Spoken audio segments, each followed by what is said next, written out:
It's the Mixed Martial Arts Hour with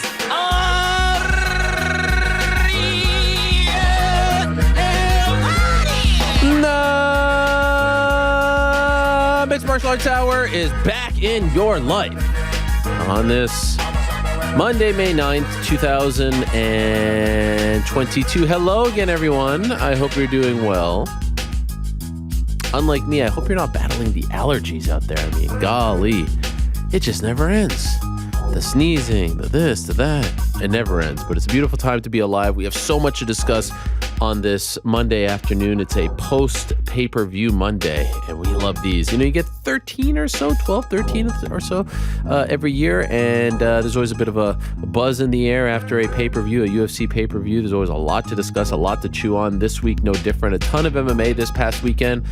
What with Bellator in Paris, PFL having a very interesting event, dare I say their most stacked event in terms of names on a card, and then UFC 274 at the Footprint Center in Phoenix, Arizona. It now has come and gone, and I mean, you talk about a fat burger of things to discuss. We got a fat burger of things to discuss, a lot to digest, a lot to chew on, a lot to discuss with the crew, a lot to discuss with a lot of guests. I can't wait. So strap on your seatbelt. Let's get rolling here. As always, we are brought to you by our good friends over at DraftKings Sportsbook. They are the official sports betting partner of not only the UFC, but most importantly, the Mixed Martial Arts Hour. Download the DraftKings Sportsbook app today. Use code THEMMAHour for a special offer when you sign up. Again, that's code THEMMAHOFFER. The MMA Hour only at DraftKings Sportsbook. It's a good offer. It's a good deal. But no, it's the MMA Hour. Please do put in that code so that they know we sent you. Later on in the program, we'll check in with GC. We're also going to check in with him at the top of the show, but we'll recap his bets. Bit of a mishap. We need to address it. We need to talk about it. Stay tuned for that. New York Ric will stop by as well via remote. He is not in today via remote, but stay tuned for that. We'll also talk to Sean O'Malley. We found out that he is returning July 2nd. They love to have him on the International Fight Week card. Good showcase for him. Big opportunities. A lot of buzz, a lot of hype, a lot of spotlights to be, shined on him. Biggest fight maybe of his young career in terms of ranking. Of course, he fought Chito Vera back in the day, but Chito wasn't as far along as he is right now. He's fighting Pedro Munhoz, who he is calling Prelim Pedro. And, Sean does a great job hyping up these fights, but it's a big spot for him, and we'll talk to him about that. Also, he was in attendance on Saturday at the Footprint Center. What a bizarre name. What is Footprint? I should look this up. What is Footprint? And that venue's had so many different names. I know, but what is Footprint? Like, is Footprint a thing? Not anything that rings a bell. It has to be. Here it is. It's plant-based fiber technology and material science. Oh, that Footprint. Yeah. Okay, yeah. Oh, it's like, you like your carbon footprint, that whole thing? Is that what it is? Never. Oh, yeah. Phoenix didn't strike me as that kind of place. Oh, you were thinking about like a shoe place. Yeah. Interesting. All right, well, it's the Footprint Center. Yeah, I kind of like it, if I'm being honest. That arena has changed names so many times. I remember when it was the America West Arena back in the day when the Suns were playing the Bulls in the finals. So we'll talk to him about that. We're going to be joined by my good friend Shaheen Al-Shatti. First time on the program since we returned. Long overdue. That's my bad. He was also in attendance. Want to talk to him about those very rude Phoenix fans booing the likes of Shogun Rua, booing the likes of Rose Namajunas. How dare they? Oh, here's Shaheen chiming in. Gilbert company that aims to eliminate single-use plastics with cups, lids, cartons, and other food packaging that can be recycled or reused as compost. All right, so they're good. All right, they're good people. Much respect. No, I can't do that. And yes, it used to be called the Talking Stick Resort Arena. This is way better, if you ask me. All right, so Shaheen will stop by, talk about 274. He was there. Nice to have more than one or two journalists asking proper questions. So his impact was felt. He was also there at the media day on Wednesday. In fact, most of the Tony Ferguson stuff that we got was because of his questions. So much respect to one of the best in the game. Jared Cannonier will stop by. The killer gorilla. I can't breathe out of my nose, Frank. It's a big problem right now. I'm a true mouth breather at the moment. I'm like 95% of the people on Twitter. Yeah, it's just there's nothing. It's like a total blockage. It's horrible. I went and got a upgrade in my allergy medicine. I went from Claritin to like some weird name, something with a Z. Maybe it'll work. Zysol. Is that it? Yeah. It's killing me, Smalls. I mess with the Zysol every day. It's Oh good my stuff. God. Can't It could breathe. also be Zyrtec. No, That's it's not what this- Zyrtec. Oh, It's you're not- saying X or Z? No, I think, Zyrtec would be Z, yeah. Yeah, then Wait, Zysol's with an X. There's two X's in there? Just one. So what's the other one? An S? Zysol. Zy is XYZ. Yeah, so there's a Z in there. Okay. All right. Anyway, it's killing me. Jared Cannonier, he's fighting Israel Adesanya. And in fact, right after we wrapped up the show on Wednesday, found out that Volkanovski Holloway booked for the July 2nd card. So it's a nice little card that we're getting. Getting the two teammates, the two buds.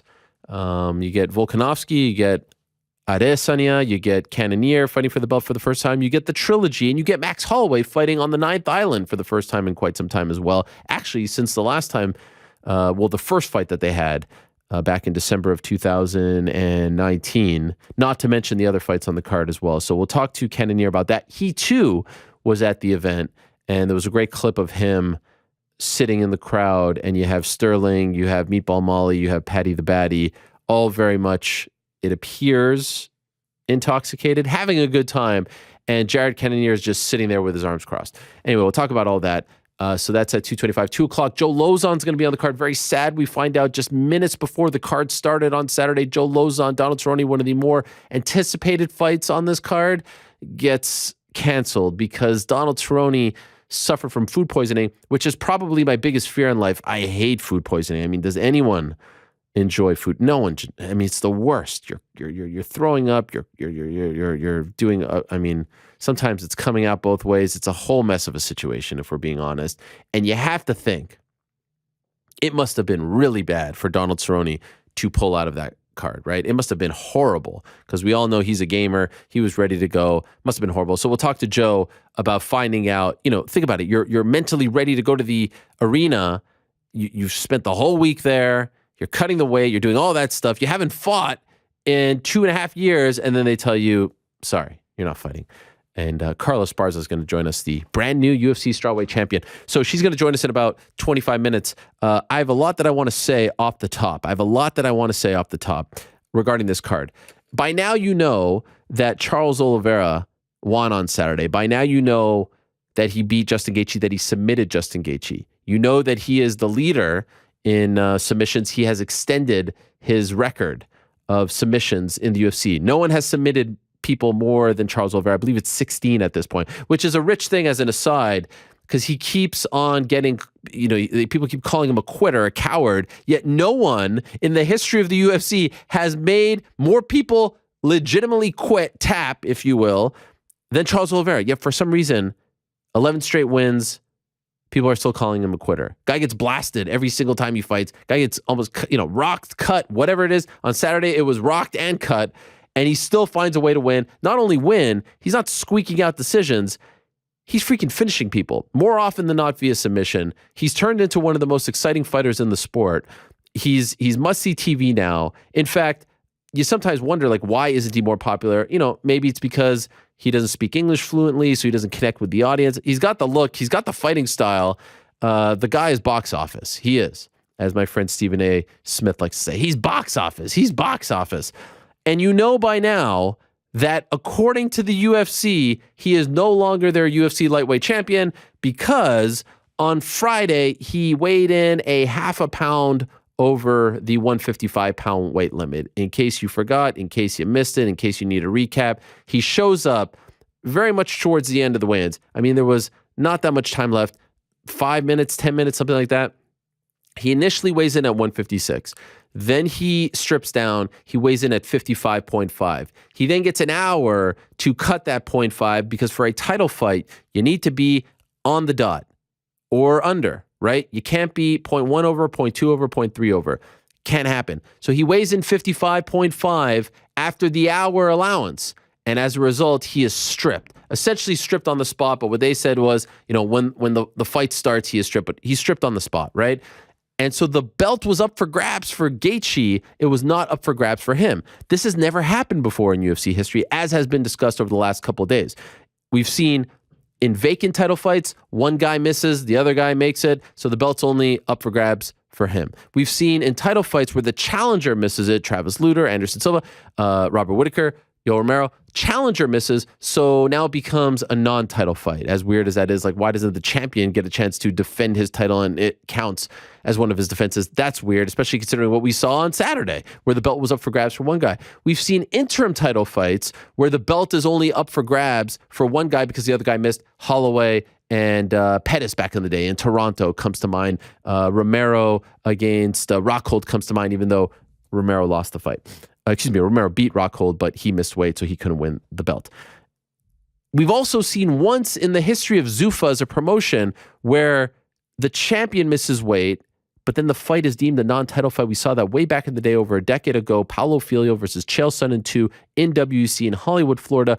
Paulo came over 7 pounds over the weight limit, and so the fight was deemed a non-title fight. Chael wins, doesn't get the belt. And I was wondering, well, why was it a title fight for Chael back in the day, and yet it was a title fight for Justin Gaethje? Well, the reason for that is, as far as what I was told, the Florida Commission said that he was too much over the weight limit. He was 7 pounds over. He came in at 192 for an 85 fight, 7 pounds over the weight limit, so they deemed it a non-title fight, unfair for Chael. He wins, he doesn't get the belt. In this case, kind of a moot point.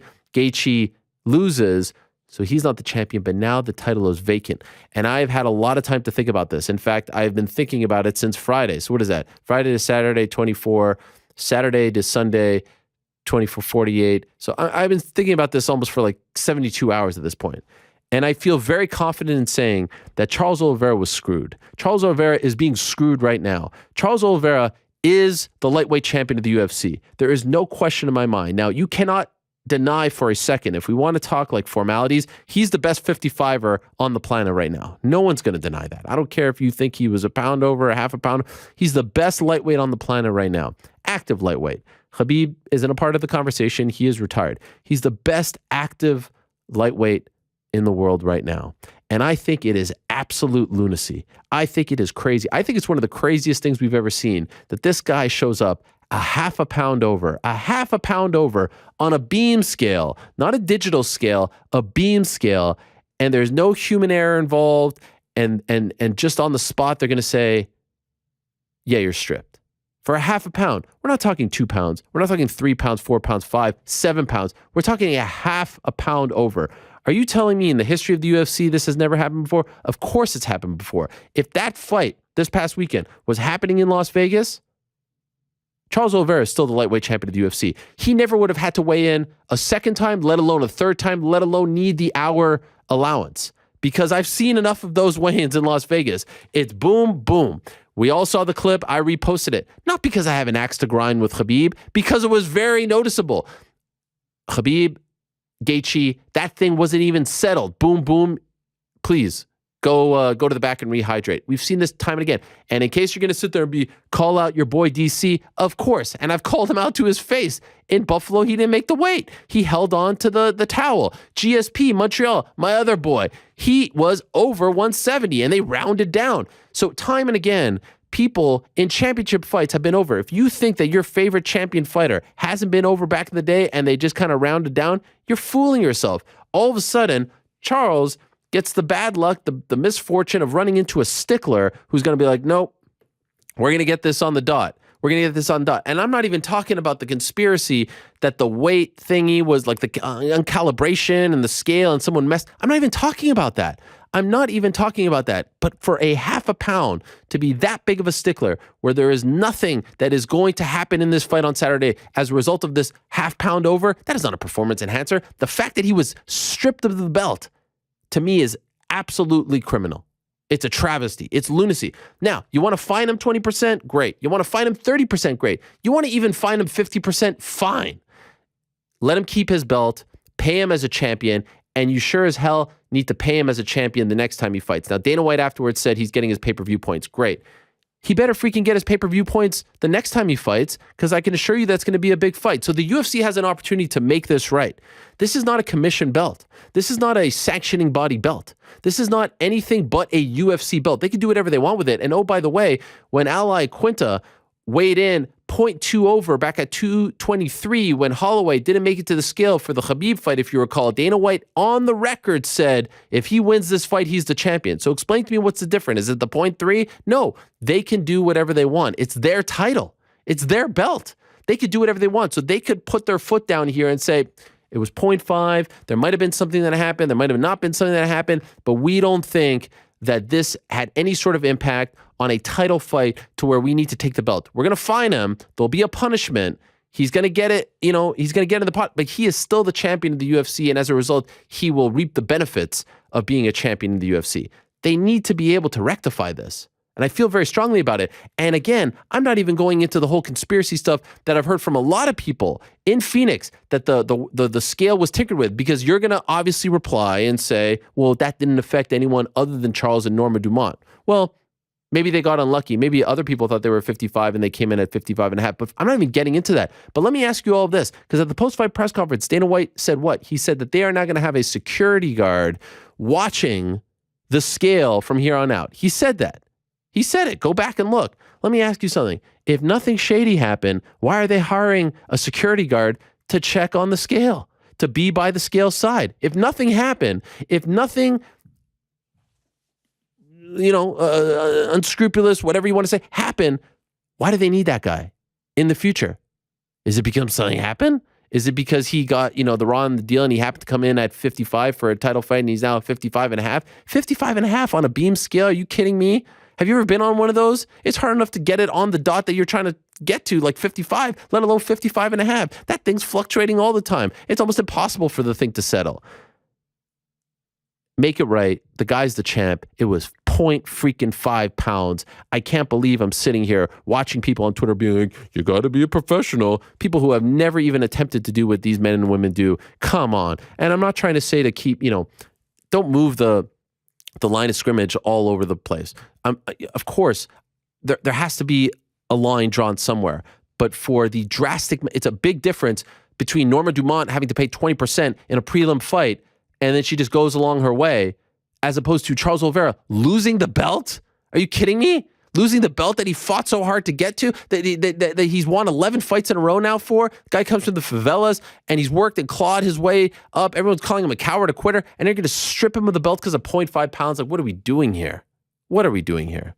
This is crazy. What do you think of this, GC? Am I off? Because I've been thinking about this for a very long time, for 3 freaking days. It's been driving me nuts. I can't believe all the crazy things I've seen in the sport. A guy getting stripped for 0.5 pounds. 0.5. What is 0.5 pounds? Yeah, I'm with you. Like, and there's a grace, like the fact that in a non-title fight, you get the grace of like a 0.5 pound or a pound and everything. Like, what did Michael Chandler weigh in at like 156? And like, Oliveira's going to lose his belt over this.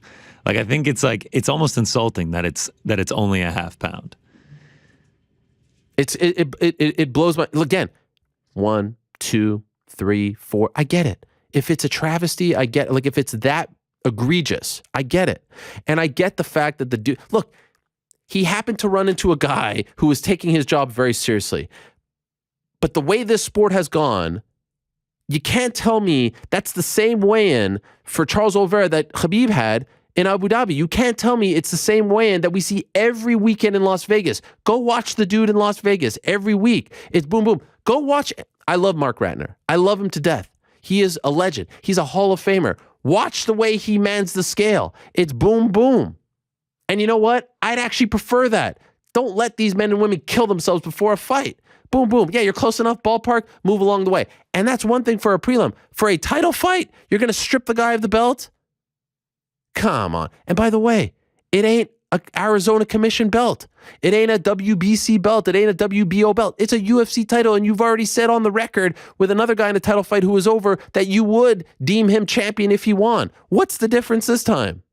Also, not using the digital scales is crazy. Like, the fact that Oliveira had an hour to try and lose the extra half pound and he comes back and he weighs the exact same to an ounce, like, I refuse to believe that was the case. Like, he didn't lose any weight in that hour. He was probably sweating, trying to lose anything he could. I don't know. It's crazy. Well, Chandler had a tweet in between all of this where he's like, mentally, when you think you're on weight and then you have to go back and lose that half pounds, mentally, your body just isn't working anymore, right? It shuts off. I mean, could you imagine? He didn't look great on the scale. Typically doesn't look great. And I know he's missed weight before, but it's always been at 45. Look, I'm not trying to defend the guy because like we have some sort of relationship, like I have any sort of skin in this game. But to see that happen, like to go to that drastic measure again, I'm not saying he should get off scot-free. Fine him. He didn't show up. Give that money to Gaethje. But to take away the belt, and now the question is, are they going to treat him as champion moving forward? I give the UFC a lot of credit. They put out a statement right after it happened, and they said what? He's the number one contender if he wins on Saturday. He will fight for the belt next if he wins. That was a very bold and definitive statement on their part. They don't usually do that because they'll leave it up, we'll talk about it after, we'll see how it goes, this and that. No, I give them a lot of credit. I applaud them for it. People thought I was being sarcastic. I wasn't. Because here you have a situation where the guy, even if he wins a stinker, a split decision, you've said it already. You've put it out there in black and white. He's the number one contender. So that takes a lot of balls. So they deserve a lot of credit for that.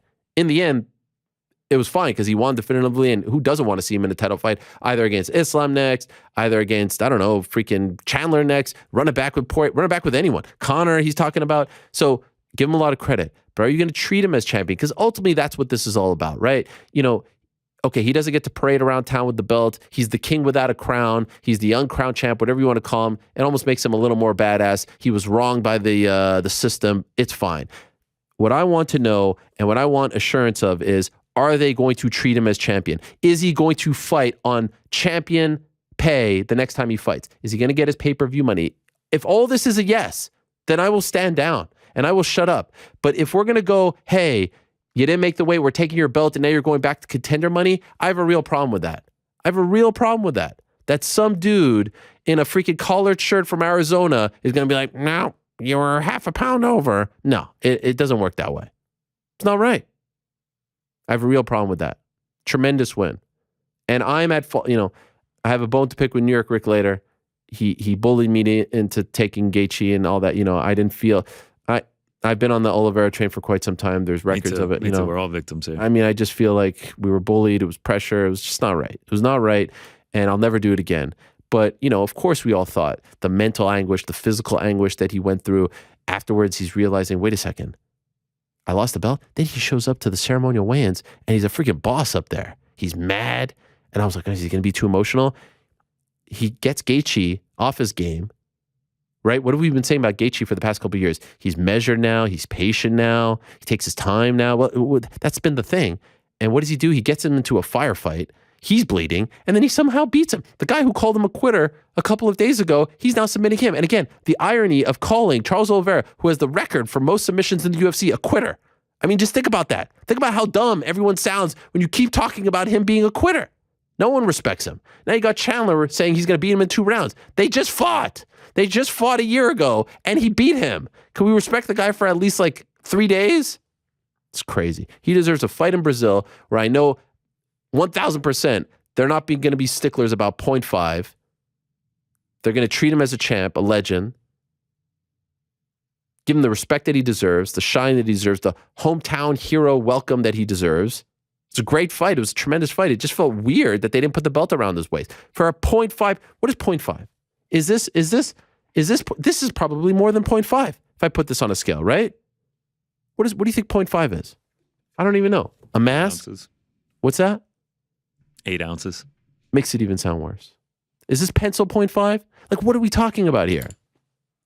And again, this is why I bang the drum about collective bargaining. This is why I'm incessant about this stuff, because if you had a sort of thing that you collectively bargained with the promotion that, hey, if you're champion and you miss weight, all right, fine. you'll find me X amount, this and that, but I'm not going to lose my belt because it's at 0.5. If it's 4 pounds, I get it. If it's 5, I get it. If you didn't even try, I get it. But explain to me why when Travis Lutter missed weight, it became a non-title fight, but here, what? Why is that a title fight for Gaethje on Saturday, but when Lutter missed weight, it wasn't a title fight for Anderson? Why does that not count as a title fight for him? Why, when Whitaker fought Romero in Chicago and Romero missed weight by like point something, and I thought that was crazy too, it became a non-title fight for Whitaker too. It doesn't count as one of his defenses. None of this is consistent. Do you understand my point? So when you have these inconsistencies, you get these situations where a guy is stripped of the belt for 0.5. Lightweight is on fire, though. Lightweight is tremendous. Chandler pulls off one of the craziest knockouts I've ever seen. I mean, that thing was like a punt. That wasn't Lyoto Machida. That wasn't Anderson Silva. It was like a punt. It wasn't a front kick. It was like he was kicking a ball, a football. Scary knockout. Looks like Tony's in good spirits. And he did look good in the first round. And I'm not going to sit here and say he needs to retire. I hope he takes some time off. Chandler pulling off an incredible knockout. And when did Michael Chandler become such a good promo? Like when he was fighting those dudes in Bellator, he was the face of Bellator, but he wasn't cutting promos like this. He's freaking The Rock out there. He's cutting promos like hitting all the notes, hitting all the guys. On fire. The Conor part was tremendous. I feel like it's doable. Maybe he'll fight, Poirier. Maybe he'll fight Diaz. Who the hell knows? But that was incredible stuff from Michael Chandler. What an investment. I know he's 2-2 in the UFC, but man, he's become a huge star. People love him, and certainly worth everything that he is owed. I think he's making like $750 per fight. Tremendous. That's what came out. And then, of course, in the co-main event, you have a situation where the fight just didn't live up to the hype. Did you enjoy the fight, GC, Carla and Rose? No. Like, did I enjoy it? Like, was I like entertained? No, I was. You didn't enjoy the chess match, the war of attrition. I just don't feel like it was a chess match. I feel like it was being gun shy and Carla not being able to successfully get takedowns. I was paying more attention to Canelo versus Bivol because that was overlapping at the same time. That was weird, right? Second time in a row. Yeah. When she fought Zhang Weili in November, Canelo was fighting at the exact same time. That was amazing. That was great theater. And maybe I wasn't transfixed. I didn't hate it as much as the commentary. Obviously, it didn't live up to our expectations. But I do think two things aren't being accounted for. Number one, high-level fighters, and sometimes it's like oil and water, it doesn't work out. Like Romero-Izzy was one of the worst title fights of all time. Is it an indictment on Israel Adesanya? No. People still love him. He's produced some great ones after the fact. GSP has been in some clunkers back in the day. Like, this shouldn't be an indictment on either fighter, and particularly Rose, who is getting a lot of heat for it, and even had to put out a statement saying that she feels like a shit human being. Like, golly, no, you're still a legend. You're still one of the greatest strawweights of all time, and I don't think enough people are talking about the fact that she has a loss to Carla Esparza back in 2014. That could play mental mind games on you, right? Mental mind games, maybe redundant. You get it. Mental games, mind games. You understand? Maybe that's why she couldn't pull the trigger. Maybe she remembered what happened in 2014 when she lost. Yeah, I also thought that Rose was getting way too much flack. Yes. Like, it's not like Carla came out and had this like incredibly aggressive game plan, was like super impressive. I mean, Carla only landed 30 strikes. She went 2 for 11 on takedowns. Like, I honestly thought that the fight should have been a draw. Like, had they scored it for Rose, would people have been calling robbery? Like, Carla should have gotten the belt? Like, it was unimpressive on both sides, but Rose was just catching everything, man. I felt terrible for her with the Instagram post. Well, yeah, that, and it was nice to see a lot of fighters support her. Pat Barry getting a lot of heat, the corner getting heat. Sometimes you just have an off night. And I get it. You pay $75, you don't care about off nights. I can't sit here. I will never go to a fight, even if I'm a fan, I'm not covering the sport, and boo a Shogun Rua or Rose Namajunas. I can't do it. One off night, it's just, there's something in me that won't allow me to do that. The courage that it takes to go in there, I have too much respect for these people to do that. I understand it wasn't as exciting as the main event. I get it. It wasn't one of the most exciting title fights you've ever seen. I understand there is no desire to see it again anytime soon. I get it. But to be acting like someone walked into your house and slapped you in the face as a result of you watching this fight, like people are like personally offended by this fight. Sometimes it just doesn't pan out. I've seen some boring football games, boring soccer games, boring basketball games, baseball games. All right, it happens. Chill the F out.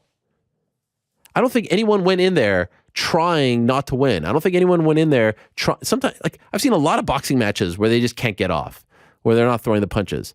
And again, I'm not defending the criticism or going against the criticism, I should say.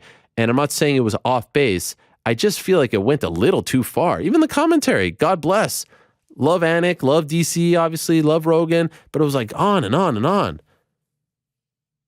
I don't know. It felt a little excessive, no? I mean, I completely agree with you. I also feel like you could have blamed the corner work for Rose a little bit more than Rose herself. I mean, they were coming over there and Pat Barry was like, you're doing everything right. You know, the quote of him like, these boos means you're doing exactly what you should be doing, telling her she's up 4 rounds to none. Like, I felt like that was pretty bad.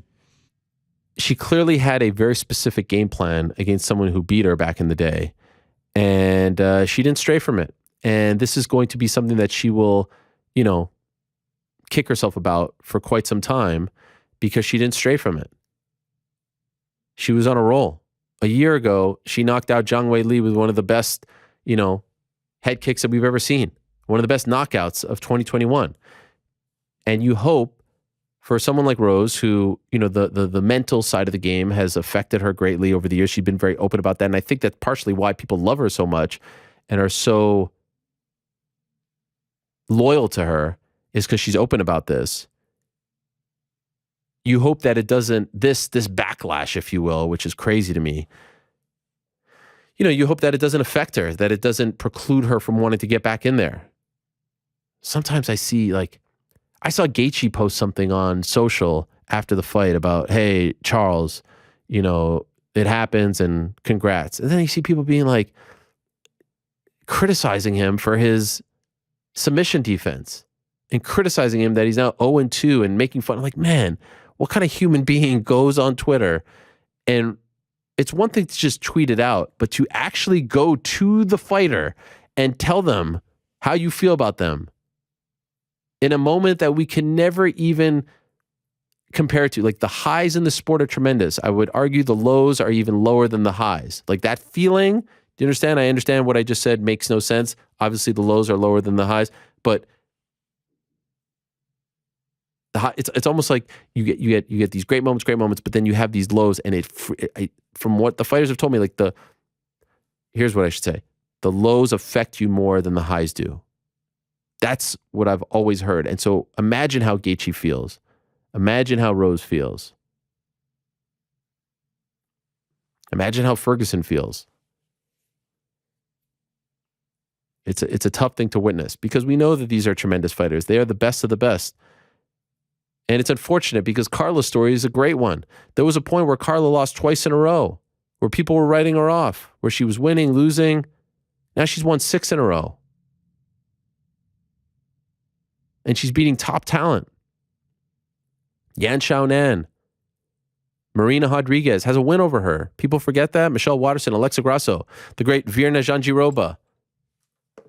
But this has I actually feel bad for both of them. I feel bad for Carla and I feel bad for Rose. Carla, you know, not being able to enjoy this moment, and Rose getting all this heat. Oh, I didn't realize that that Joe told me that she was here, and I've been going on and on. My mistake. All right, without further ado, let us go to Carla Esparza, the new UFC strawweight champion who is joining us right now. There she is with the belt. How are you, Carla, and congratulations. Hey, I'm doing great. Thank you so much. And I know this is a crazy week for you. You're getting married in 5 days, so I appreciate you taking a little bit of time out. I bet things are about to get real nutty for you in a very good way, but thank you so much for doing this. Can I ask you, I was going on, I don't know how much you heard what I was saying. 48 hours later, how do you feel about what you did on Saturday? I kind of feel the same way I felt in the moment. I did as much as I could safely. I felt like I brought the pressure and I did what I could, but in those situations in certain fights, like it's hard. You can only do so much without getting reckless. So was that the game plan on your end? What we saw from you, was that, for the most part, the game plan? I mean, it's hard to say that was the game plan because I didn't really get to do much. We definitely had planned to take her down early and, kind of like set the pace in the fight, put a lot of pressure through those 5 rounds, but, it didn't really go as planned. Could you tell us what was your game plan? Honestly, like, I think we were just gonna I wasn't gonna force it, but I was planning to go for a takedown like relatively early. Kind of get her tired, like kind of just bring back that memory of our first fight, like put a lot of pressure and, kind of like, I think that would slow her down a lot to her speed on the feet. Were you surprised by her takedown defense? I was, in fact, surprised by it, especially the big thing for me was her ability to get back up so quickly. I wasn't expecting that. I feel that normally when she gets taken down, she kind of starts working her submission game more. So I definitely, usually when I look at fighters, I look at them more as someone who's going to hit the ground and try and pop up, or someone who's going to hit the ground and try and be offensive with their submissions. And that's normally kind of how I had viewed Rose, because she's a very submission heavy fighter. So I know you've posted a couple times since the fight. I don't know if you're one of those people who posts and then just goes away. If you are, God bless you. But have you seen, the criticism online of the fight? And if so, how do you feel about it? Most definitely. I mean, I felt the criticism, during the fight. I mean, there was boos, like the fans weren't happy with the fight, and I knew that. And it's a bummer because, like you said, this had the potential to be like a great fight. It was such a great story going into it. I mean, so many years, like, I feel like it's a huge accomplishment to come back for me, like 8 years after, winning the belt and having like some lows and some highs in the game and coming back and winning this. Like, for me, it's just such a crowning achievement. And I feel like it's definitely, I'm taking a bit away from it. Like, just kind of like the fan reaction, and which I don't blame the fans for, obviously, not being happy about the fight. It's just a bummer that things went down that way. Does it affect you? Like, when you read the comments, does it make you feel sad? Are you bummed out by it? How do you react to it? I mean, I guess if people are talking about you at all, it's always a good thing. I guess if they weren't talking at all, they wouldn't care. But obviously, you'd want it to be more positive feedback. It is a bummer. Like, it is a bummer. Like, I don't like to see that for sure. But at the end of the day, going into this fight, like even at the press conference, I was getting booed, and people were writing me off, putting me as the underdog. Like, if I cared what people thought, I wouldn't be here. Have you always been that way, or have you had to train your mind not to care what people think? I've really had to train myself, because I'll be honest, like, especially after the Ultimate Fighter, like, mentally I was in a really bad place because people were so mean, and going from kind of like, like smaller shows to like such a big show, and then being on the like Tough and having that big audience, like I wasn't used to that. And just, people can be really mean. And I think people need to remember, like, we're fighters, but we're still people. Like, we have feelings, like, like, I feel like people can be pretty ruthless. And, I know Rose has been catching a lot of like flack, and people were expecting a lot from her, but, I just hope that people realize, like, she's a human too. Like, she's a woman, like chill. I mean, she's obviously, like, I'm sure, don't kick someone when they're down. She's obviously, not having the best day. I saw the post that she made too. Like, she feels like crap, Yeah. When you see that and you were involved in the fight, like, for someone to feel, obviously she's going to be down if she loses a fight. Anyone's down when they lose any competition, whatever, but to feel like that, and I don't know, there was something very sad about the post, and she's getting a lot of love, and that's nice, and I don't even know if she reads that sort of thing, but you were the other person in there with her. How does that make you feel? I mean, as far as the fight goes, like, when I was in the fight, like, I was just like, is this really happening? Like, after each round, I was almost like in a lot of disbelief, like, but as far as after the fight goes, just to hear how bummed she was, like, I've been there, like, you can't get to this level in the sport and not have felt those tough losses and, gotten crap from fans, so it's like, I definitely feel her pain, especially having been in there. And like, I wanted us to have a great fight. Like I was like, man, I hope we get a fight of the night. And it was by far like the opposite. How are you reacting internally when you're hearing the boos and you're thinking like, gosh, I can't believe this is happening? What is going on in your mind?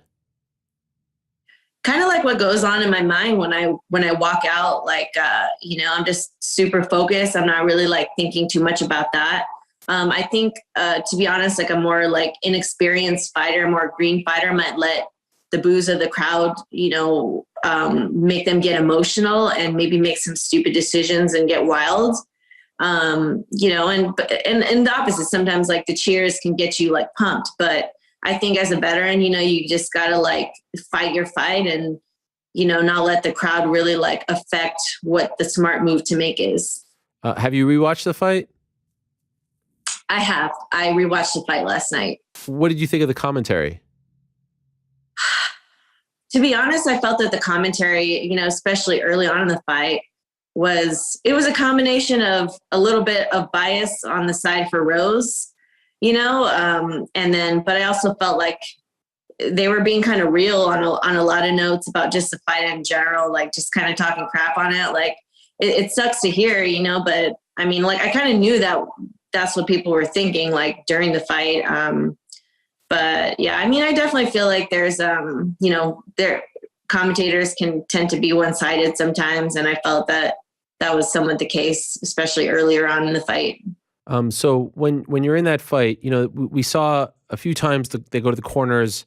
Pat has been taking a lot of criticism. What was your corner telling you going into the fifth round? Like, did you think you were up at that point? My coach told me to like go after it, get the takedown, solidify the rounds. Like, I don't think anybody could feel safe in a round, like in a fight where like hardly anything happens. So like almost just like the slightest thing that does happen, like can dictate the whole round. It's like, like one takedown, like won the whole round. Like that's crazy, but I think my coach definitely kept pressuring me to like get after it. But I also feel that, she was being very cautious. So it made it very difficult to, get my offense going. But, in my opinion, you can't fight not to lose, sometimes you got to like put yourself out there and kind of what's the saying, either come back with your shield or on it. Do you believe in 10-10 rounds? We never see 10-10 rounds, but I feel like you can make a case for a couple of those being 10-10. What do you think? I definitely think that I believe in 10-10 rounds. I mean, it is what it is. I mean, I don't think it's something that should happen often. I heard them say in the commentary that they were like, they highly like, push against judges giving 10-10 rounds. But I mean, if that's what it is, that's what it is at the end of the day. Yeah. I saw the stats, like the strikes were like, they were obviously low, but they were very similar because not many strikes got off. Yeah. I've been a big proponent of open scoring so that we know, we know, everyone knows where everyone stands going into the last round. Maybe you hear about it in the third, fifth, something like that. I know they do it in Invicta, right, with the Kansas Commission. Yeah. How do you feel about open scoring? I think open scoring is awesome. I mean, it's nice to kind of like be able to game plan like in the middle of things and switch things up. It's hard when you don't really know what's going on. I'm sure that'll make some people play it more safe and some people get more wild. But I think that at the end of the day, it would make it more exciting. And it's nice like to know for sure at least like what the deal is, because you never know with the judges. And, one set of judges can completely be scoring different than another. And at least during the fight, you can be like, oh, shoot, like, I thought I was winning, and maybe in one set of judges' eyes I would be, but that's not the case here, and I need to push the pace. So based on what you saw after, watching it at home, which rounds do you think you definitively won? I think that round one was really close. But I feel like I won round. It's hard to say. I know that I won round 4, maybe round 2, round 1. I don't know. They're kind of like all pretty similar, to be honest. And a win in any of them would have just been like by a smidge.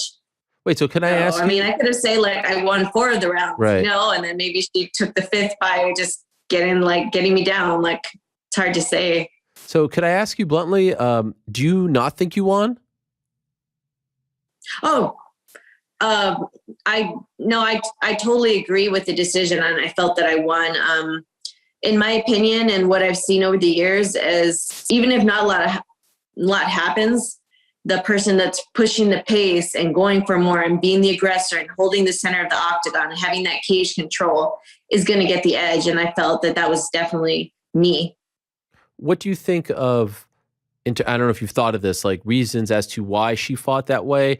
I believe, I haven't talked to her, but I believe part of it is like you have a win over her and you submitted her. And sometimes when you have that memory in your mind, like you're going to fight a little different than against someone that you have no history with, right?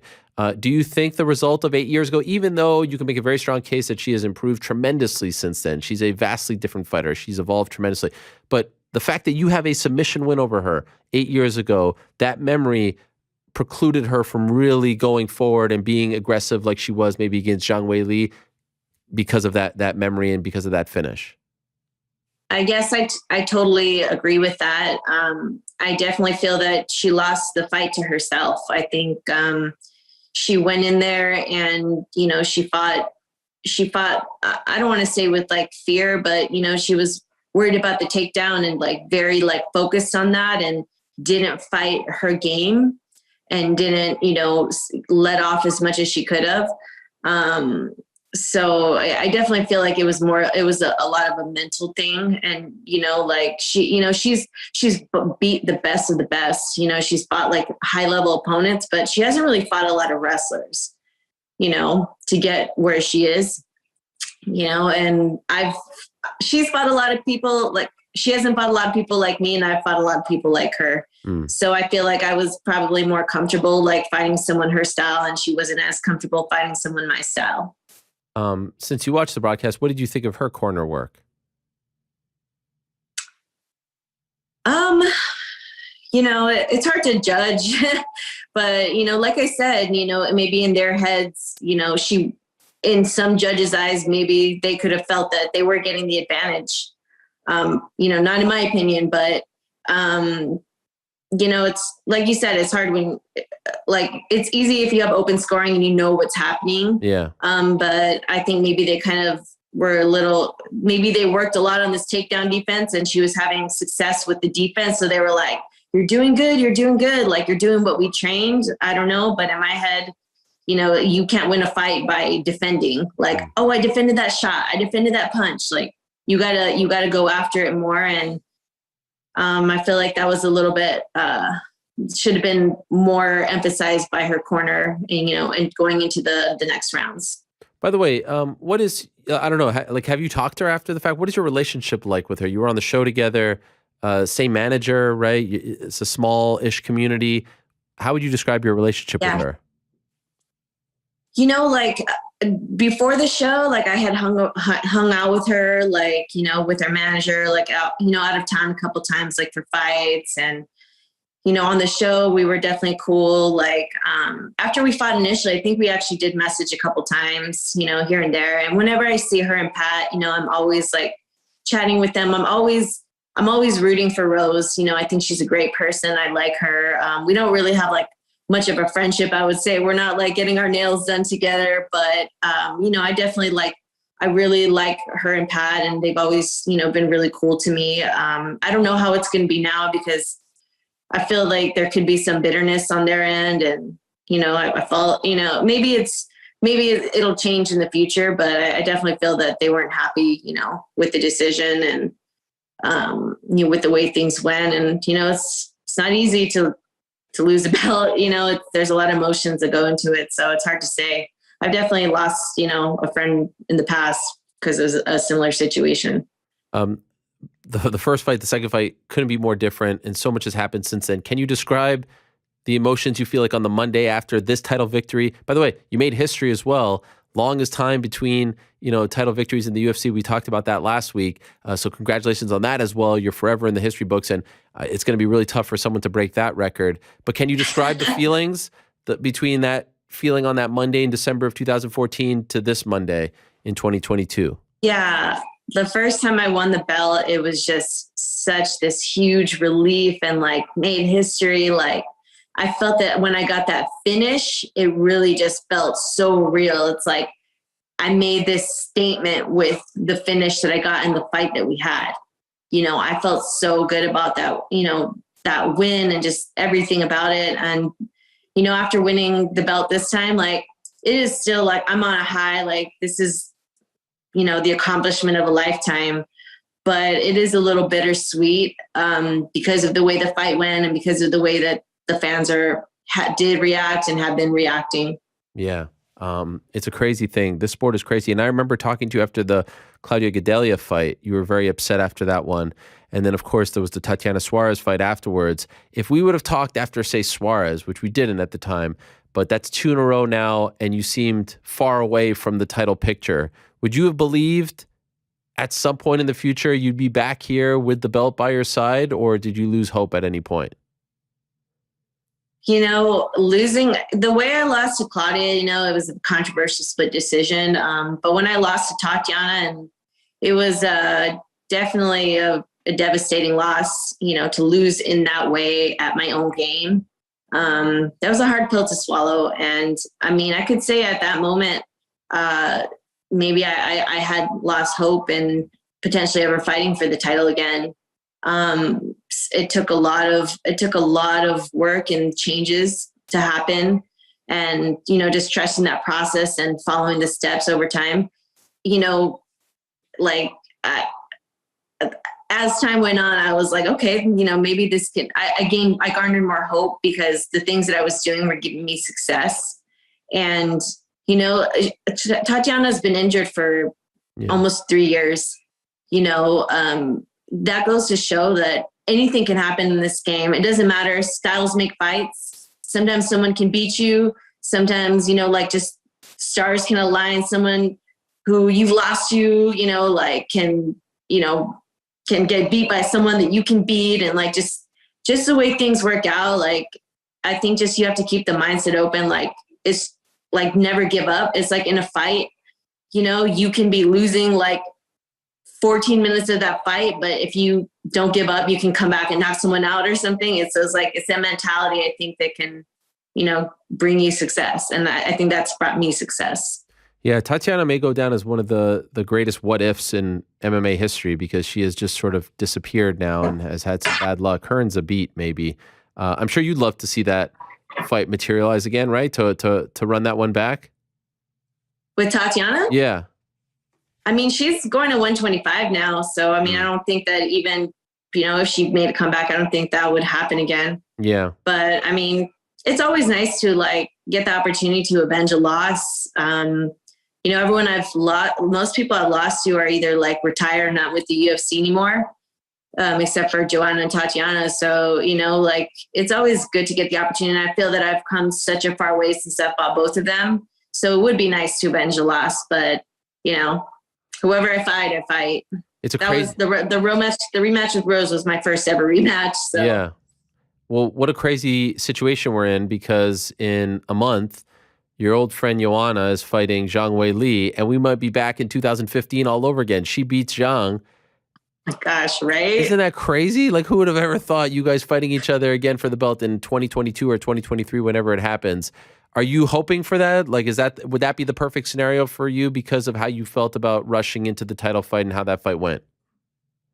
Yeah, I mean, most definitely. I think that would be an awesome, that would be such a great moment to really just come back and fight my fight. And I feel like I've come such a long way since then. And she's kind of just been sitting on the sidelines. So, I definitely feel like it would be a different fight. And it would be sweet, what is that called? Sweet revenge or sweet justice, whatever you call it. But correct me if I'm wrong, you're not going to fight in 2 months like last time, right? You're going to take a little break here? No, I definitely need to chill for a little bit and enjoy this victory and enjoy my honeymoon and just chill a little bit. This has been a long camp, especially just knowing that this fight has been in the making for such a long time, ever since Rose knocked out Weili the first time. I've, just been mentally kind of had this in the back of my brain. Would you like at some point to fight Rose for a third time?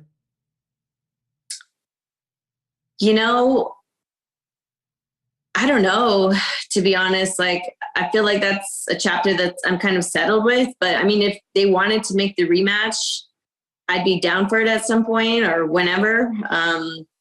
I don't know if that's something that the fans would really want to see because, the last fight was pretty lackluster, but, I'm down for whatever. It's something that she really wanted to, kind of just feel whole again or just to get another chance, whatever. I'd be down for it. Anyone from the UFC say anything to you backstage? Did you get any sense for how the the brass, the officials, Dana, anyone back there say anything to you?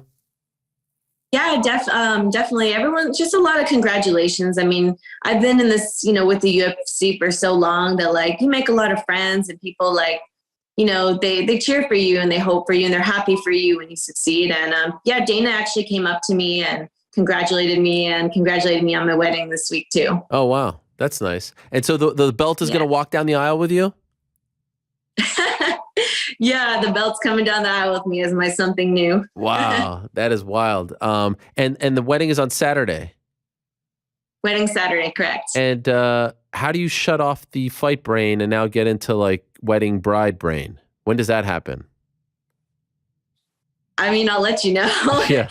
It's a little hard, like, because after a fight, like, I'm always like so wired and just it's hard to sleep and you're thinking about the fight and what's next and so much. I'm just really trying to like force myself to relax. But I think all the things that I need to do this week will probably like get my mind on the wedding because there's a lot to be done. You said all the right things beforehand, but if it didn't go your way, if you'd have lost in devastating fashion or something like that, do you think it would have affected your wedding, or do you think you would have been successful in putting that aside and enjoying the moment?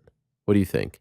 I think it would have definitely, you can't not be sad after a loss, no matter what, that's always hard. But I felt that, I was so grateful to even be in that fight. I was just like, whatever happens, happens. I did everything I could. So I can feel content knowing that, I did anything and everything I could to get that win, and whatever happens, happens, and I would be happy for Rose too, because I respect her a lot as an opponent. You're a class act, Carla. Enjoy the victory. Don't let the negative comments get to you. It sounds like you're doing a pretty good job of that already, so well done. And enjoy the week. Enjoy everything that comes with this. It's a pretty amazing story. Very happy for you. And like I said, it bums me out that what is being lost here is your resiliency. You couldn't have been further away from this moment a few years ago, and you fought, crawled your way back. I mean, you did everything possible. You won 6 in a row to get to this point. And let's be honest, at times it looked like they were trying to do everything but give you this fight, and you got it. You forced their hand, and you won fair and square. So it may not have been a highlight reel type of fight, maybe not the first one that you're going to show to someone when you're telling your grandkids about your career, but a win's a win. Enjoy the victory, enjoy the belt, and mazel tov on the wedding on Saturday. Thanks so much, Ariel. It means a lot. Appreciate it. All right, there she is, the brand new UFC strawweight champion, the one and only Carla Esparza. 6 wins in a row. She's not done that in the UFC before. She's fought a who's who, everyone in the strawweight division.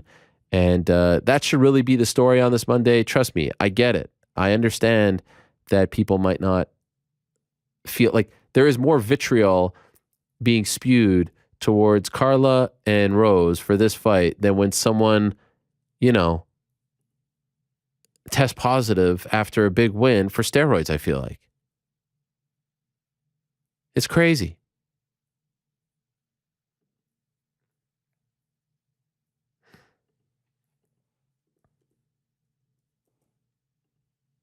Yeah, it was a stinker. All right, it happens. Guess what? Chandler, tremendous knockout. Guess what? Oliveira, tremendous sub. Now, we kind of got screwed on the Lauzon Cerrone front, and the Shogun fight didn't pan out. And I know I'm kind of saying the same thing about the Shogun fight that I'm saying about the co-main, but I can't boo Shogun Rua. Like, if you've watched Pride back in the day, if you watch his early UFC fight, I just can't boo the guy. I'm sorry, because he gave us one 15-minute snoozer. Can't do it. I'm sorry. And I'm assuming the vast majority of the people in that arena weren't watching, the Pride Grand Prix back in the day, weren't around in 2004 and 2005. I'm assuming that's the case. All right, great. Do a little research. Look into who this guy is.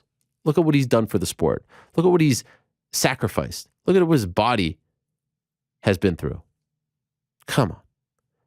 And by the way, I fully acknowledge this may not be the type of MMA commentary that you want, I get it. I've talked a lot about, the pizza, the beer, the Saturday night, the DraftKings, all that stuff. I get it. You may not want this. You may want me to sit here and call that fight a disgrace. You may want me to sit here and say that Shogun needs to retire. You may want me to sit here and say that Tony Ferguson should retire. Although I don't see a lot of that right now. You may want me to sit here and say that Rose is mentally shot and that Pat Barry should be fired from her corner and all that stuff. I don't have it in me. I don't have it in me. I guess again, it comes back to what these men and women have to do and get through and accomplish and overcome to just get to these moments. And me feeling like once they get there, they're not even getting their fair share. You may not see a connection there, a correlation. I do. And it doesn't sit well. Of course, I will criticize when need be. But I didn't feel like the vitriol and the hatred that these two women received was warranted. Wasn't a good fight. All right, fine. The next one was great. Get over it. They're not all going to be great. Guess what? There's another 7 hours on Saturday, and then another 7 hours after that. Chill the F out.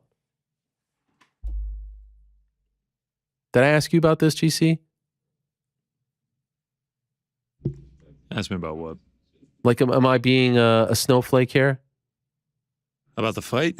I mean, like, chill out. I didn't think it was great, but like I definitely thought the criticism got overblown a little bit.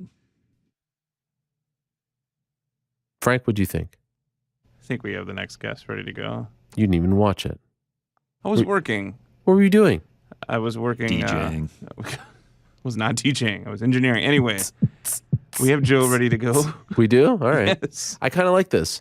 Can we do a new thing where Frank announces our next guest? Now, coming down the aisle, it's Joe Lauzon. No? All right. We'll do it. It's fine. I didn't get a note from Joe. You sent it to the wrong person. Ah. We Okay, were so sitting here like, why does he keep vamping? All right, so the first one I missed. The second one, who did you send it to? Who did you send it to?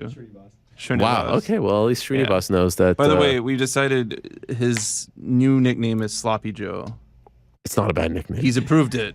That's we have Wait, what to does he like jettison the better? other one. We're not even going to mention it. What does he like better, Crypto Joe or Sloppy Joe? Sloppy Joe. Don't even use the other one. Have some more Sloppy Joes. I know you kids like them extra sloppy.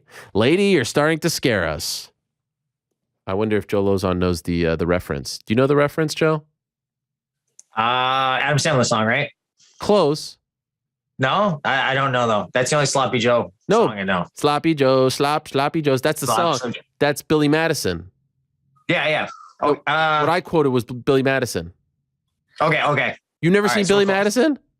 I have, but not a long fucking time. It's the best. I watch it every weekend. My favorite. It's a good movie. It is a good It's a movie. good movie. Thanks for doing this, Joe. We just spoke on Wednesday, different circumstances. Really sorry that everything went down the way it did. Can I ask you, when did you find out, not that it was off, and maybe it's in the exact same phone call, but that it was in question? So I didn't know anything until 3 p.m. Arizona time. So I was 6 actually Eastern. Wow. Yeah, so I was sleeping. So I usually don't take a nap, but like all week long, I was trying to like stay up later and trying to wake up, but I kept waking up I'm used to waking up at 5 a.m. with my kids. Yeah. Which is like 2 a.m. in Vegas, in Arizona. So it's like I was trying to sleep a little bit later, but every day I'm waking up at like 6 o'clock or so, which is sleeping in for me, but not that much. And so I took a nap, and I had a missed call. I woke up and I had a missed call from Sean Shelby, but I woke up to my boxing coach Steve Mays like, you were right. So because I'm like, don't tell me I was right. What was I right about? Don't tell me. Because for 2 days I kept saying like, I had like this gut feeling. I'm like, the fight's not going to happen. What? I have this. I've never felt like this before, ever. I was talking to Craig Bassari at weigh-ins, and I was telling Steve Mays, I'm like, I feel like this is the stupidest thing. I know Cowboy would show up with a broken leg and fight with a broken leg, but I get this weird gut feeling that the fight is not going to happen. And I just kept I was talking to Bassari about it. I was talking to Steve Mays about it. So when I wake up to Steve Mays being like, you're right. I'm like, don't tell me I'm right. Don't tell me I'm right. He's like, fights off, Cowboy's sick. Oh, Ruins it. wow. The whole thing was for nothing. Yeah. But what about, like, is just a feeling? Like, what about the week made you feel like this wasn't going to happen? Again, to your point, I can't even imagine how bad this food poisoning was for Cowboy not to show up. The guy would show up with no legs. For sure. Yeah. For sure. I mean, I don't know. I mean, he looked, I don't know. Even like going back like the 2 weeks before, I had like this feeling that it wasn't going to happen. But I was more worried about like COVID stuff. I just I didn't fight for 2 years because I was so worried about COVID stuff happening. You know, like it's like I catch COVID or a corner catches COVID. It's like we're traveling, we're flying. You know, it's just like we're in like the worst environment for it. And I don't think COVID is like the biggest deal for most people. I think that we would be fine, but for it to, you know, I could see it scrapping a fight, you know, being a little sick and whatever. And but then we get out there and I didn't see Cowboy. I got there on Tuesday. I didn't see him on Tuesday, but I saw him Wednesday morning, like, you know, 8 a.m., 9 a.m., something like that. And he looked rough. Like he just looked like he looked like kind of like a raisin. Like just like did not. I could tell he was already kind of miserable. Like he was already dehydrating a little bit. It was already like I'm sure he was on limited food, stuff like that. You could see it right away. I was like, the feeling just got worse. Like like I think, you know. And then we were kind of joking like, oh, hopefully he misses weight. You know, we'll take a piece of his purse and da-da-da, you know what I mean? Like, and then he made weight and like, okay, we're good, but I still had this feeling. And then fight doesn't happen. It's like the biggest kick in the nuts my entire life. Has that ever happened to you this close? Never. You know, and I didn't, and I did not think Cowboy would be the guy to pull up either. Like it's like, you know, cause he steps in on short notice. He would step in on 24 hours notice, you know, whatever. It's just like, did not expect it to happen the way it did. So you get that phone call. What do you do? I try to do my best not to cry. Of course, I did cry a little bit. Like I'm so upset because there's all this effort that's been put in this. You know, like we knew about this fight like the first week in like February. You know what I mean? So we've been training so hard for so long, all of February, all of March, all of April. You know what I mean? Like it's like a 3-month camp. We really picked up all the stuff like conditioning and stuff before that even happened, just because you're just getting geared up, just, you know, knowing we wanted to fight soon. There's so much, like I blew off a family vacation, supposed to take my wife on a vacation that we scheduled 2 years ago, but before the pandemic started, right? Wow. Right. We were supposed to leave in April 2020. Couldn't go because of COVID. Put it off all this time, put it off 2 years. I eventually, I booked the vacation because, okay, I think it's safe. I think I'm not going to fight the next couple months. 3 days later, we get a call. Oh, this is when we want you to fight. I'm like, now it was like just enough time away. Like I probably could have gone on vacation, but it wouldn't have been an enjoyable vacation because I would have been thinking about the fight. Right. So like we canceled the vacation. I'm like, I promise we'll go right after this fight. And then it gets moved from April 30th to May 7th. Like, all right, well, we didn't book anything yet. So, but now it's like, what do we do now? Are we gonna fight in 2 weeks? Are we gonna fight in 6 weeks? Are we gonna fight in 4 months? Like, is the fight gonna happen at all? It's just like, there's so many like things thrown up in the air. You know what I mean? I try to do everything. Like I try to control what I can control, right? I couldn't control that Cowboy got sick, but I can control that like my weight cut was good. I can control that I was in shape. I control I was, you know, try to be as healthy as possible. Like we control certain things and we focus on controlling those things to the best of my ability. But it's a lot of like, there's so much stress that kind of goes into all this stuff of trying to like manage everything, you know? And like, I've been like pretty absent from my gym for the last like 3 months. You know what I mean? Like I've been there, I've been teaching some classes, I've been training, but I have not really been there like I would like to be. So like I've neglected my business for the last 3 months. It's just like, there's so much stuff that's kind of gone into this. And now it's just like, it's all like, just like boof, it's just gone. You know what I mean? And like, I talked to Sean Shelby and he's like, oh, you know, Cowboy's sick. I'm really, really sorry. I know how much this sucks. He's like, you know, we're going to try and schedule it again in 6 weeks. We'll get you rebooked. And I'm like, that doesn't really help me that much. Like, it's like, it doesn't like, it's easy to say that. Like, and I understand like from Sean Shelby's perspective, like he has to shift all these fights. He loses fights. He has to shift them. He has to, you know, make adjustments. I totally understand that. But it's like, it's such like a big, like my entire life is revolved around this. I know like some people are not like as focused as others. You know, I am like, I could not be more focused. Like everything in my entire life revolved around this. And then it just gone. It's just not happening now. Man, it sucks. Did you even go to the fight? I went to the fight. They had pretty much dragged me kicking and screaming though. Like I didn't want to go because like the entire time like we're going, it's just like I should be in there. Yeah. I should be warming up right now. I should be like we were watching like the first you know fight of the main card walking out. Like this should be me. This should be me getting greased. This should be, you know what I mean? Like it's just like it just like they showed there's a clip of me. I think I was sitting between Gilbert Burns and Kamaru, and like I was beside Gilbert, and I think it was right after the knockout, the Michael Chandler knockout on Tony Ferguson. And I'm like squinting. It's like, you can just tell I'm miserable. And I didn't even like, I was watching the fights, but I wasn't really watching the fights. And just kind of like, sitting there being miserable. And like, I'm trying to see what even happened. And just like, I don't know, just not the best night. You would rather just go home. I honestly, when they first told me about it, I started like looking up flights about trying to just fly home like ASAP. Right. Like I can just get home, see my kids in the morning. You know, like we go home like, we landed like 8 p.m. last night, East Coast time. Mm-hmm. So like I didn't get to see my kids until this morning. And but I was like, if I fly home Saturday afternoon, I can be home Sunday morning. I can just like, I was just so miserable. It sucks. Could I ask, you get paid? So I think so I talked to them and they're like, at first it's like kind of like, oh, we're going to talk on Monday. We're going to figure it out. And then, but I talked to Sean Shelby for a while. I just kind of kept hammering home like how much this sucked. And I think that they're going to give me my show money and I'll get the Venom money. So I'll get like, I think my show money is 74. So I'll get 74 and I'll get 21. Okay. So I mean, I'll make, but honestly, it's like, I didn't even get the chance. I could have not trained and shown up and got kicked in the face and made $95,000. It wasn't about that. It was about like, I want to get that win money. I want to get that bonus money. It could have easily been a $250,000, $230,000 weekend. Like, you know, very, very easily, especially the fights weren't great on the card. We could have easily had a fight of the night. You know what I mean? Like we could have easily had performance bonuses. Like there's so many ways it could have been $300,000 weekend, like that. And now it's like, you know, to go get like, it's great to go and get, you know, like I'm super thankful for the UFC. Like, you know, like they could have told me, hey, no, we're going to rebook it in, you know, 6 weeks. And, you know, we're going to give you 10 grand for now and whatever, you know what I mean? Like it's, you know, so I'm super happy. I'm super grateful they're giving me my show money, but it's just kind of it's still a bummer. Not to be a stickler, but can I just make the case that you deserved all the money because that money was allotted to go to someone, so they don't have to.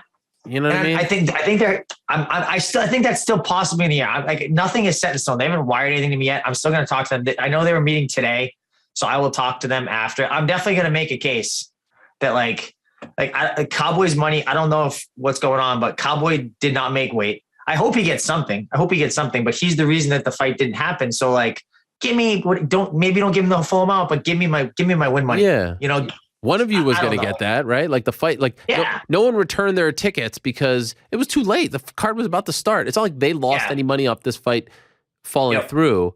So I'm still hopeful that's going to happen. That I'm still going to get my win money. But I don't know that for sure.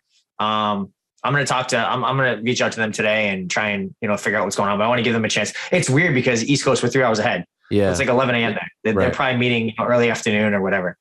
The one part that I can't quite like relate to, and I don't think any of us normal people can relate to, is the anxiety, the buildup of you going out to fight. You know, like you're a caged animal and you just want that release, and now you don't get that release. Can you even describe what that feeling is like? So the biggest thing is like, obviously everyone wants to win. No one wants to lose a fight, right? But I can't like, if you haven't done that, I can't like, it's very hard to understand like the relief you feel just having it be over. Yeah. Right. It doesn't like, obviously you want to win. It sucks when you lose, but even when you lose, there's such relief that's there because you're not like literally for the last like 3 months. And honestly, the last like 2 years, you know, just not knowing if I'm going to fight again. Maybe I am, maybe I'm not, just not know what's going to go on. But then like 3 months ago, it becomes real. Okay, we're fighting, we're doing this, let's go.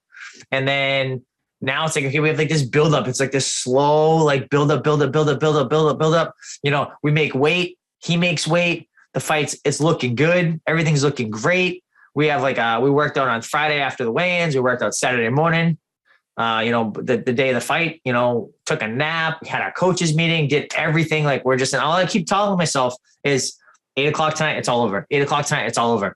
You know, just because like win or lose, obviously I want to win. I've done everything I can to win. I've positioned myself as perfectly as I possibly can to win on this date, on this night. And now it just doesn't even happen. There's no resolution. It's like you're watching like the best movie you've ever seen in your entire life. You get to the last 10 minutes and the theater loses power. So it's just like, it's just over. Like, you don't know. How's it end? Don't know. How are you going to find out? Can you figure out? Can you talk to a friend? Nope. You don't know. That was it. It's over. It's just like, it sucks. Is your goal to fight like next week, or now do you need a mental break? I don't even know what I want to do. Right. So that's the hard part. Like, you know, it's, there's a show at the Apex in 2 weeks. Then there's a show. But you don't want to fight at the Apex, right?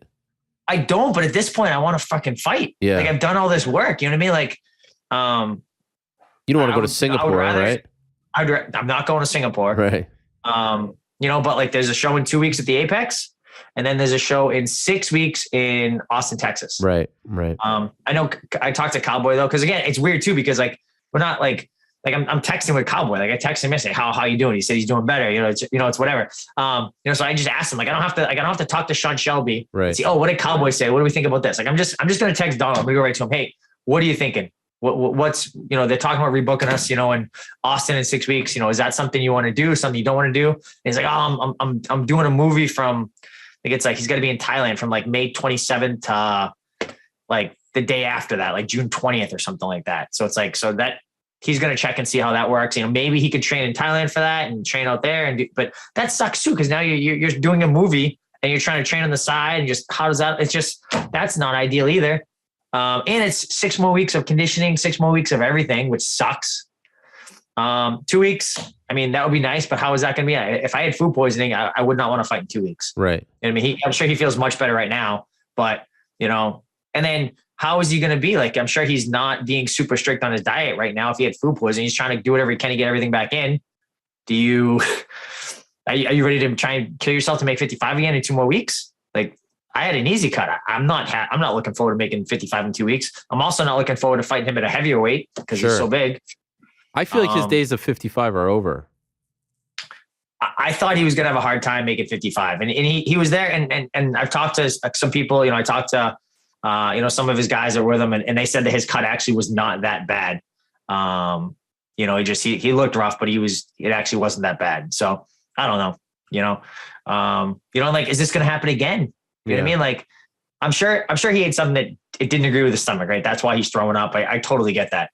I did not have a bad weight cut, but my stomach still didn't feel great on Saturday morning. Like it doesn't, like I wasn't sick. I definitely wasn't sick like he was, but like, you don't put food in your body for a while, and then you try to put in a lot of food slowly, but you try to put it, but something just doesn't agree with it a little bit. It's just going to kind of mess it up. And then it's harder to put more food in there. It's hard. So it's like, is he ready to go and do that in 2 more weeks? Is this going to happen again? Like, I don't know. I don't think anyone knows. It's so up in the air. It's so hard to kind of plan for and account for. And it just sucks. By the way, speaking of cutting weight and all that, I saw your video blog, and I love the fact that you still do these after all these years, same format and everything from like the old, Palm Spike TV days. Do you have any insight on this weight scale controversy? Did you see any of this? I'm talking about the Charles Oliveira stuff. Did you hear? Because some coaches were hitting me up and saying like someone did mess up with it, but I know only people miss weight. So again, I control everything I can. Yeah. Right. I have a good scale right now. So I have like $130 scale, right? It's not the most expensive scale. It's a portable one. We take it with us to every single thing. Doesn't have to be calibrated, it's whatever, but it's a nice scale. It's not like a $30, bathroom scale I got at Walmart, right? It's like a $130 scale. We take that in every single fight trip. You'll see in every single video, go back and watch the video blogs. I check my weight on their scale and then I put my scale beside it and I check. So my scale is pretty much always like a ½ pound lighter than their scale when we check early in the week. And then it's pretty much always dead on at the end of the week. Huh. Right. So I think what happens is I think that they calibrated just like a little bit on the heavier side at the beginning of the week when they check everyone in. And then it's calibrated more dead on for fight day and everything else. So I have no idea. I heard that Charles Oliveira's camp was the one that was kind of messing with, I heard like the kilos and pounds thing, and they were messing with the scale. Or they were trying to change it when they were checking. I heard that they were the ones that were messing with it. I have no idea. I heard the rumor. I talked to when we were waiting for the ceremonial weigh-ins. I was in the room and we'd all weighed in already in the morning and went around. And a lot of the fighters were all saying that there was a big difference in the scale from like 4 or 5 a.m. when they woke, because everyone's on different time zones a little bit, right? A lot of people were up early, so they're checking their weight at like 5 a.m. and then they were good. And then when they came back to check at 8, they were off. They didn't drink anything, but they were much heavier, pound and a half heavier.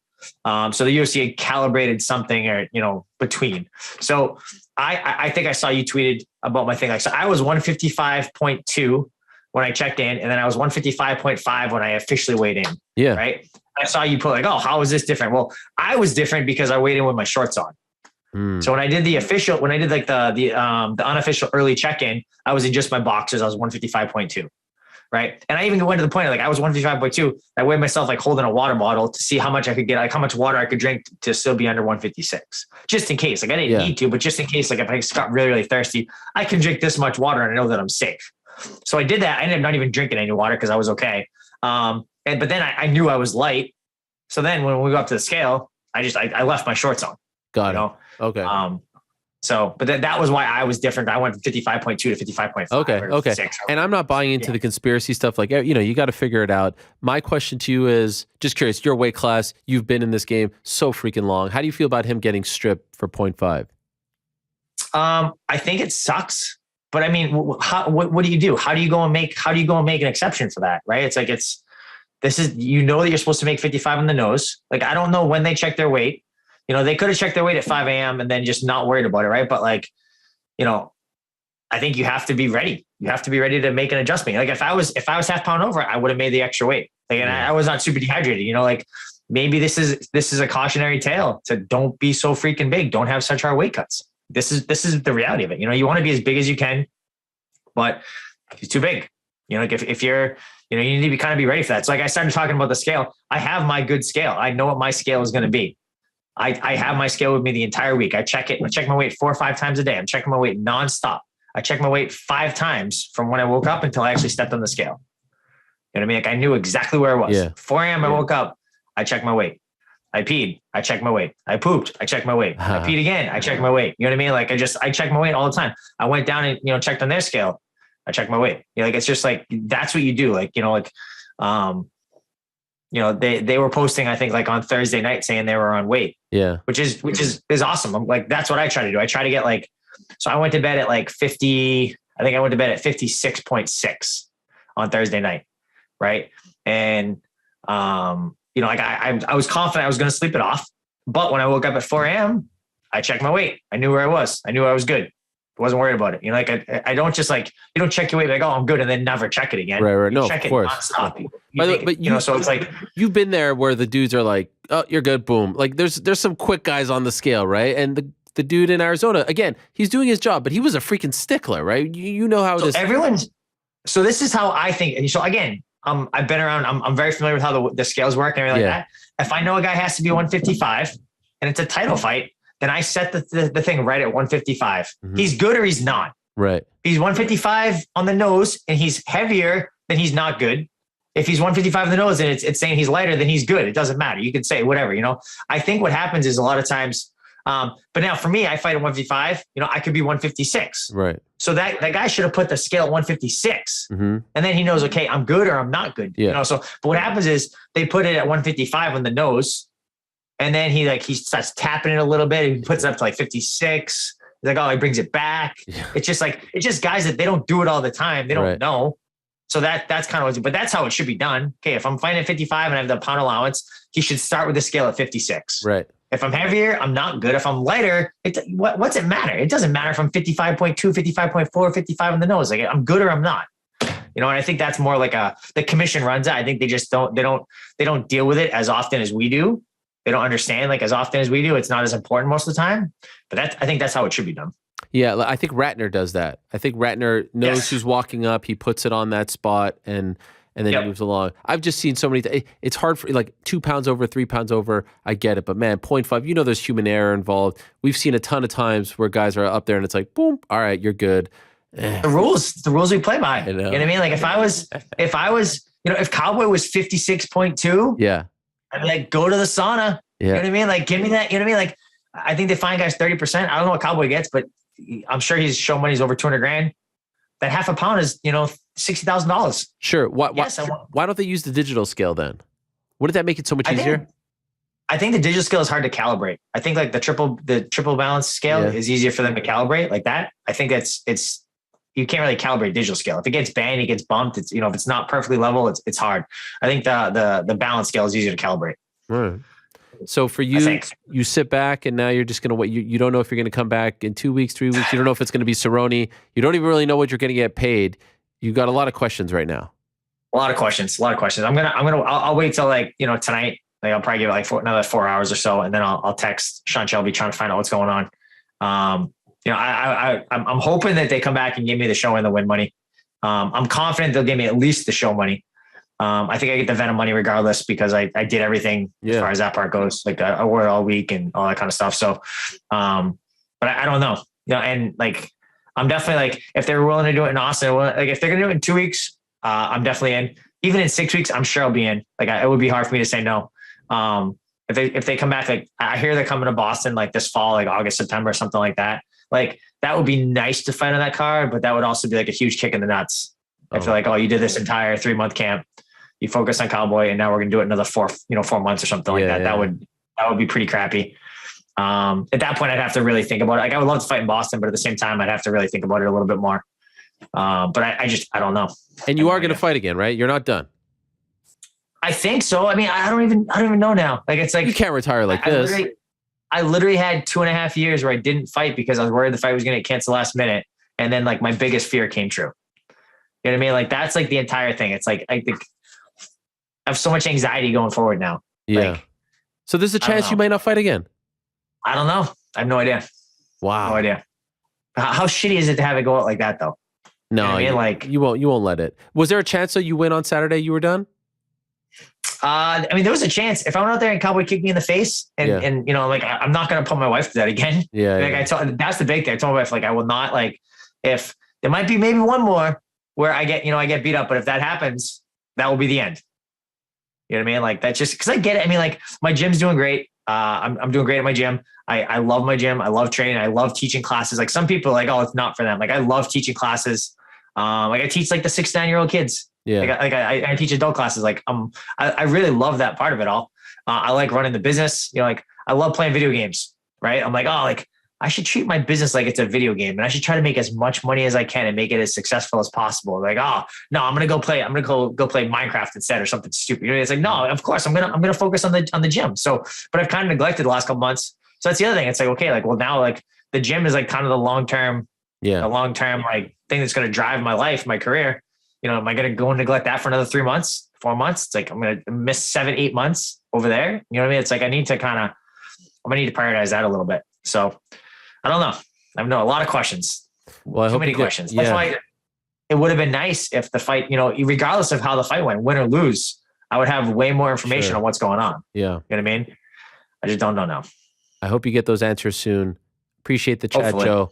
Really No sorry problem. this went down this way, but I hope it all works out for you. And hopefully this isn't the end, but could understand why you would want to call it. It will be fine. No matter what happens, I will handle it. We'll make the best of the situation. Like we'll be totally fine. Yeah. It just sucks kind of being like kind of stuck in like in between of like not really knowing what's going on. Much respect. Thanks, Joe. Appreciate it. Thank you. All right. There he is, Joe Lauzon. Real bummer of a situation for everyone involved. Obviously, you never want to hear about anyone getting sick. And again, I can't even imagine how sick he was. I spoke to his manager a little bit. He said it was really bad. Only really felt it Saturday morning. Amazingly. And just know, like, we all know who Cowboy Cerrone is, right? We all know who this man is. We know how tough he is. We know how game he is. Think about how sick he must have been to pull out on the day of the fight, because we have heard, sometimes he hasn't felt good. He hasn't felt right. And we've heard about the mental side of the game. We've heard about the Leon Edwards story and the Connor story and all that. But at this juncture, must have been pretty damn sick. I do think there's a case to be made, a strong case to be made. Give Joe Lauzon his full show and win money. Come on. That money was allotted to someone. Someone was getting that money. Someone was out there. You break it down, there's a budget. You know how much a show is going to cost. If this guy wins, it's going to be this. If that guy, give the guy. Right? Give the guy his money. So he said, what did he say, 74? So 74 times 2 is what? 148? Sold out, 15th in a row. They're on fire. UFC is on fire. There was once a time when the UFC was on a big card, and I used lists on Twitter. You guys know what lists are?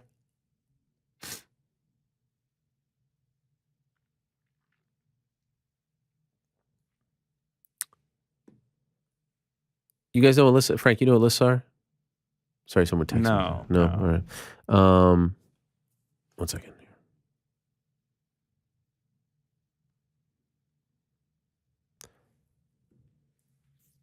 And I have lists, like you could break things down. MMA, I have a list for that. I have a Knicks list. I have a Buffalo Bill. Like you could just kind of streamline your tweets. Yeah, you described this on the nose ones. Yes. So there was once a time where there was a big UFC, and I would go to my general sports list. I would go to my sports media list. I would go to my general news list. I would go to my basketball list, and I would be like, I wonder if anyone's talking about this. And I remember Bill Simmons was usually the gauge. Like if Bill Simmons was talking about it, it was a big card. And more often than not, if I'm being honest, people weren't talking about it. I'm talking about 7 years ago, 8, like the mainstream sports media, the mainstream sports stars, not the MMA bubble that we live in. And now, and so more often than not, even if it was a big one, unless it was Connor or someone like that, they weren't talking about it. Now, everyone's talking about it. Every pay-per-view, it feels like everything is UFC. Everything is UFC. All the tweets are UFC. Everything. It's crazy. It's crazy how big the sport has become. It's an amazing thing. It's amazing to see how far it has come. You see The Rock tweeting about it. You see Lil Wayne tweeting about it. You see all these superstars. You see all the media. People that you're like, wow, I didn't know that guy was an MMA fan. I didn't know that guy was a UFC fan. That girl was a UFC fan. It's pretty damn crazy. The sport has come a freaking long way. And you still have guys like Joe Lauzon out there doing his video blogs like it's 2009. You got to love it. I feel for him. I really do. Imagine being that close to the end, and then this happens, and then you got to take a step back and bummer. Anyway, one of the other big pieces of news. So shout out to my good friend, Daniel Cormier. It was announced on Saturday that he is going into the Hall of Fame this year, part of the 2022 class. So it's going to be Doo Ho Choi and Cub Swanson, their fight. It's going to be Khabib Nurmagomedov, and it's going to be DC, my guy, my old friend. Maybe I'll have to show up there. Maybe I'll just show up in disguise in the back, and then I'll waltz right out there. Who knows? But it was a great moment. And I know there was a lot of emotion involved. It's Mother's Day weekend, and his mom passed away not that long ago, and he wanted his family to be there. So, much love to DC, and really, really happy for him. So that big piece of news was announced, and we also found out that Jared Cannonier and Israel Adesanya going to be the headliner for International Fight Week. Without further ado, let us say hello to the killer gorilla himself, Mr. Jared Cannonier. What's up, Jared? How are you? I'm doing good, Ariel. How you been, man? I'm doing really well. Congratulations on getting the title fight finally. When did you find out that this was official? Well, I signed the contract. I signed the contract last Saturday. Okay. So I knew, and I got the offer. I think maybe a week or two prior to that. So I knew, my coaches knew, my team knew. It became really official when I signed the contract. That's only when it's official for me, when I sign contract and, put my name and put my mark on a piece of paper. So right. And by the way, the 1 week between finding out about it and signing it, any particular reason why a week went by? I think they were waiting to announce it at the pay-per-view for the pay-per-view this last Saturday. Okay, yeah. That was it. When you got the offer after all this time in the sport, and, are you going to get it? You're not going to get it? All that stuff. Like when you got the offer, when you signed it, when it became a reality, what did that feel like? Much like any other contract, really? To be honest. This is a title fight. Yes, it's a title fight. And it's a fight against, arguably the best striker, the best, all that stuff.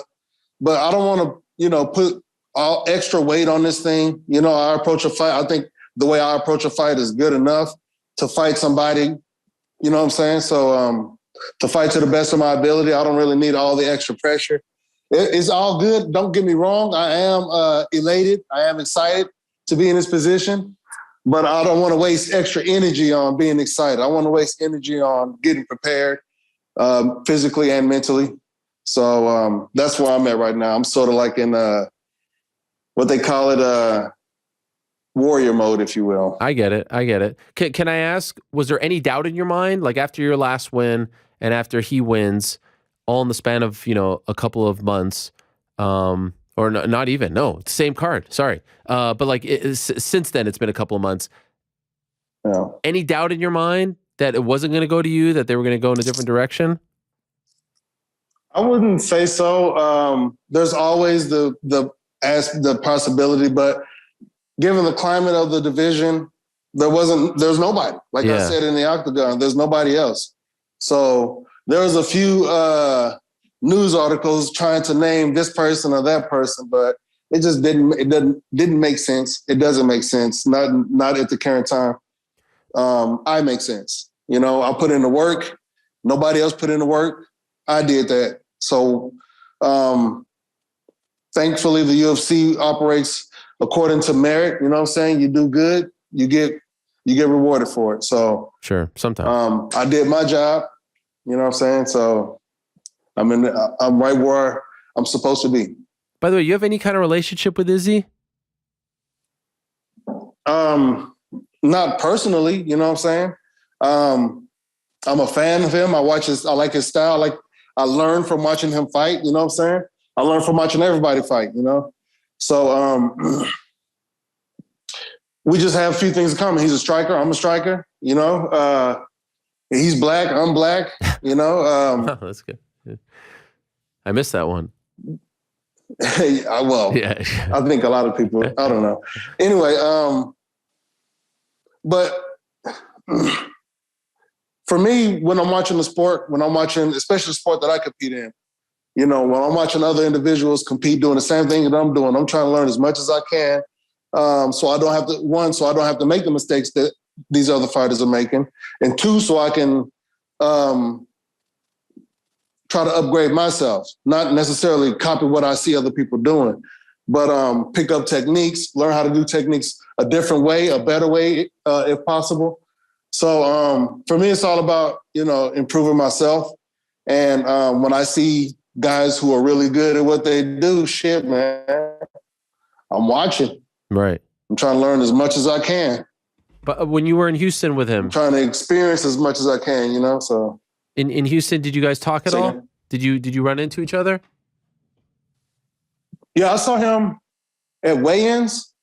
I think I saw him in the hallway before that, but I think he was doing something. He was on his way somewhere and I was on my way somewhere, so we didn't like sit and chat or anything.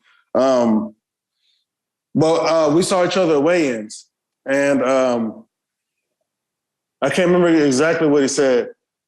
I'm really bad at recall, but he said something along the lines of, get in there and handle your business, handle them so we can fight, essentially, I'm paraphrasing. Yeah. So, you know, that's what I'm there to do anyway. So I did that. And he's a man of, like I said before in other interviews, you know what I'm saying? He's a man of his word.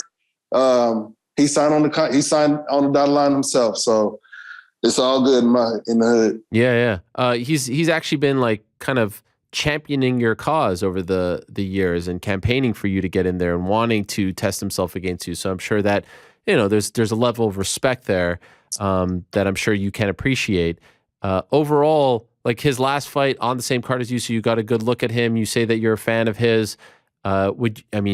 Safe to assume this will be the toughest fight of your career? Is that the way you view it? It's a safe assumption to make, but you know, what movie was that from? Under Siege 2, I think the bad guy said assumption is the mother of all fuck-ups. Okay. So I'm not really going to assume anything. Like I said before, I want to make it easy Adesanya. That's what I want. I ain't trying to go in there and have no war with this man where he goes there and kicks me into pieces and touches me up, dances around on me, and you know what I'm saying? And has the best night of his life again. Hell no. I'm trying to have the best night of my life, you know? So it would be nice to do it without him sustaining, 5 rounds of damage, because I do plan on doing damage, and I'm getting really good at doing damage, especially on people who, especially on people. What were you going to say? I don't want to give away my game plan or anything like that, what I plan on doing, what I'm expecting to see in this fight. So I don't want to say too much. So I'm going to back away from that. All right, fair enough. But I will say that I'm putting my mind to the task. I'm seeing things. I'm playing with different concepts and formulas, upgrading old concepts, upgrading old formulas, reinventing myself, becoming a better version of myself, preparing myself for arguably, assumably the best, hardest fight of my career. So, I appreciate the fact that you don't want to give away too much. That wouldn't be smart. He is a very unique guy, unique striking style, very dynamic on his feet. Are you bringing in anyone to mimic him in the next couple of months? I've been asked a few times by a couple of my coaches, Crouch, a few of my striking coaches, and it's a good idea. I'm all for it. You know what I'm saying? I'm down, but I'm not saying, hey, we need to bring in somebody to throw this and do that. I feel like we have everything. I feel like I have everything I need at the MMA lab in Phoenix, Arizona, that to prepare me for this fight. Yes, it would be better if I could find someone 6 foot tall with an 80-inch reach who's really good at kickboxing and all that good stuff. Absolutely. But I don't know, man. I'm confident in my skills. I'm confident in my ability to go in there and do to him what I've done to any and everybody who steps in front of me. The fight will go how the fight goes. I'm doing my best to make it go in my favor. He's doing his best to make it go in his favor. And in turn, I'm doing my best to turn all that around. Everything he does is I want it to be null and void. I want him to feel hopeless. Like all my techniques are not working. My techniques are exposing me. I can't do anything, coach. What should I do? It's going to be, that's what I want. The commentary, I want everybody seeing like, seeing that, what's going on here? And of course, they're going to be, their attention is going to be on him, but eventually people will start seeing what I'm doing. You know what I'm saying? How I'm doing it. You were at the fight on Saturday, and there's this clip that has gone viral. Have you seen this clip of you at the fight? I've seen it. You're at the fight. Here it is. I was there. Yeah, I know. I don't know if you knew that it went viral. It's from Funkmaster, Aljamain Sterling. He's going crazy. He's lit. It seems like Molly McCann is on fire over there. Patty's having a great time. And you're just sitting there, arms crossed, like looking like you'd rather be anywhere else in the world. Can you tell us what is going on in your mind as that moment is playing out? Well, we were in, I believe it was a fight intermission. I can't remember what fight we were in between. But I'm waiting. I'm there to watch the fights. I'm there to watch the circus, not be a part of the circus. No offense to anybody involved. I respect each and every one of my cohorts. I'm doing me, man. They're doing them, and that's me. I'm staying in my zone. I'm staying in my energy. I'm protecting my energy. I really don't like being surrounded by a lot of people who I don't know, who I'm not familiar with, who I don't trust. I guess it's a stigma I picked up from the Army. I don't like being around a lot of people. Okay. But yeah, that's just me. It's not like I'm antisocial. It's not like I was sitting there grouchy, grumpy, people making that assumption. I had a neutral look on my face, And I noticed the camera was right there. People see the camera and they start acting all kinds of ways, with that artificial eye watching them, people act all kinds of ways. I'm not really, like I said, I'm not there to be a part of the circus. I'm there to watch. I was there to watch some fights. I'm there to learn, be right there. I was right there, front line and center, right there. I was able to project myself very easily into these fights. I was tensing up and moving, and I was watching fights.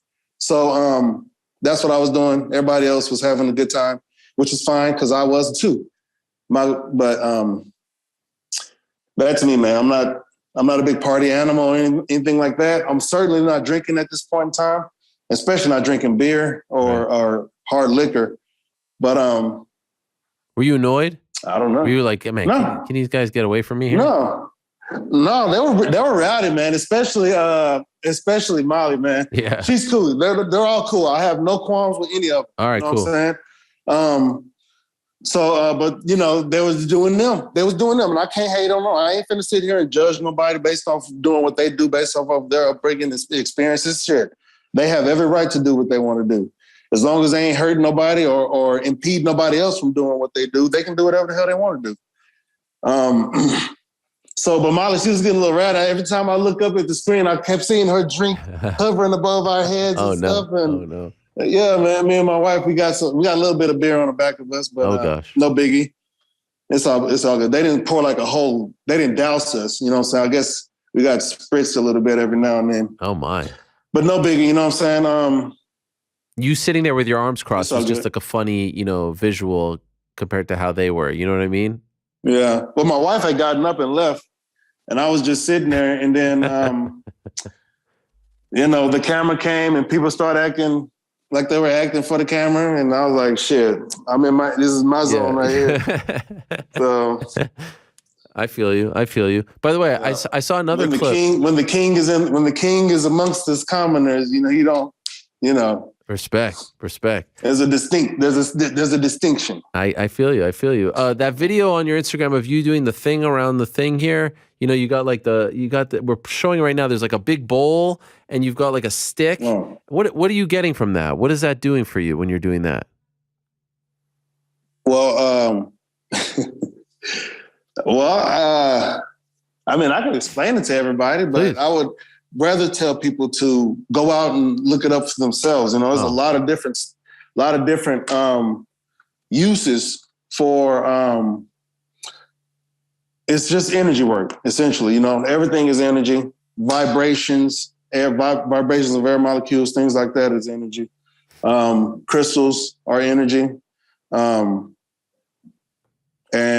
it's just energy work. I don't really want to go into it too much, but I talk about this shit every time, and people are like, "Oh, I love it." This, and he's worshiping crystals. All right, but I think it's great. It's all good, It's my thing.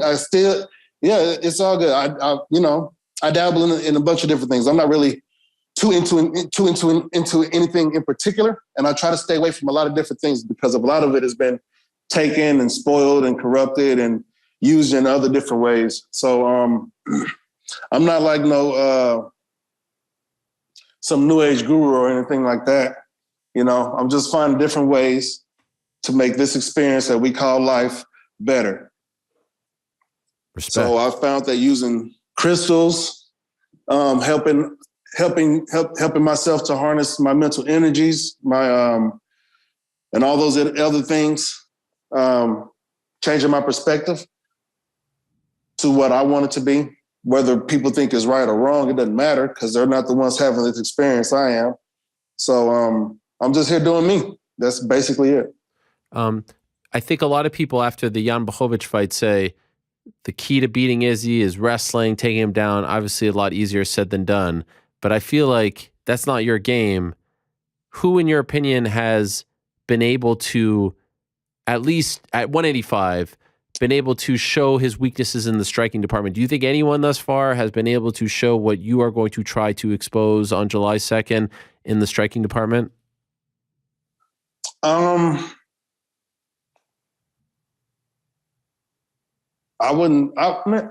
I think everybody presents the problem, presents their issues, brings to the table their skills and techniques.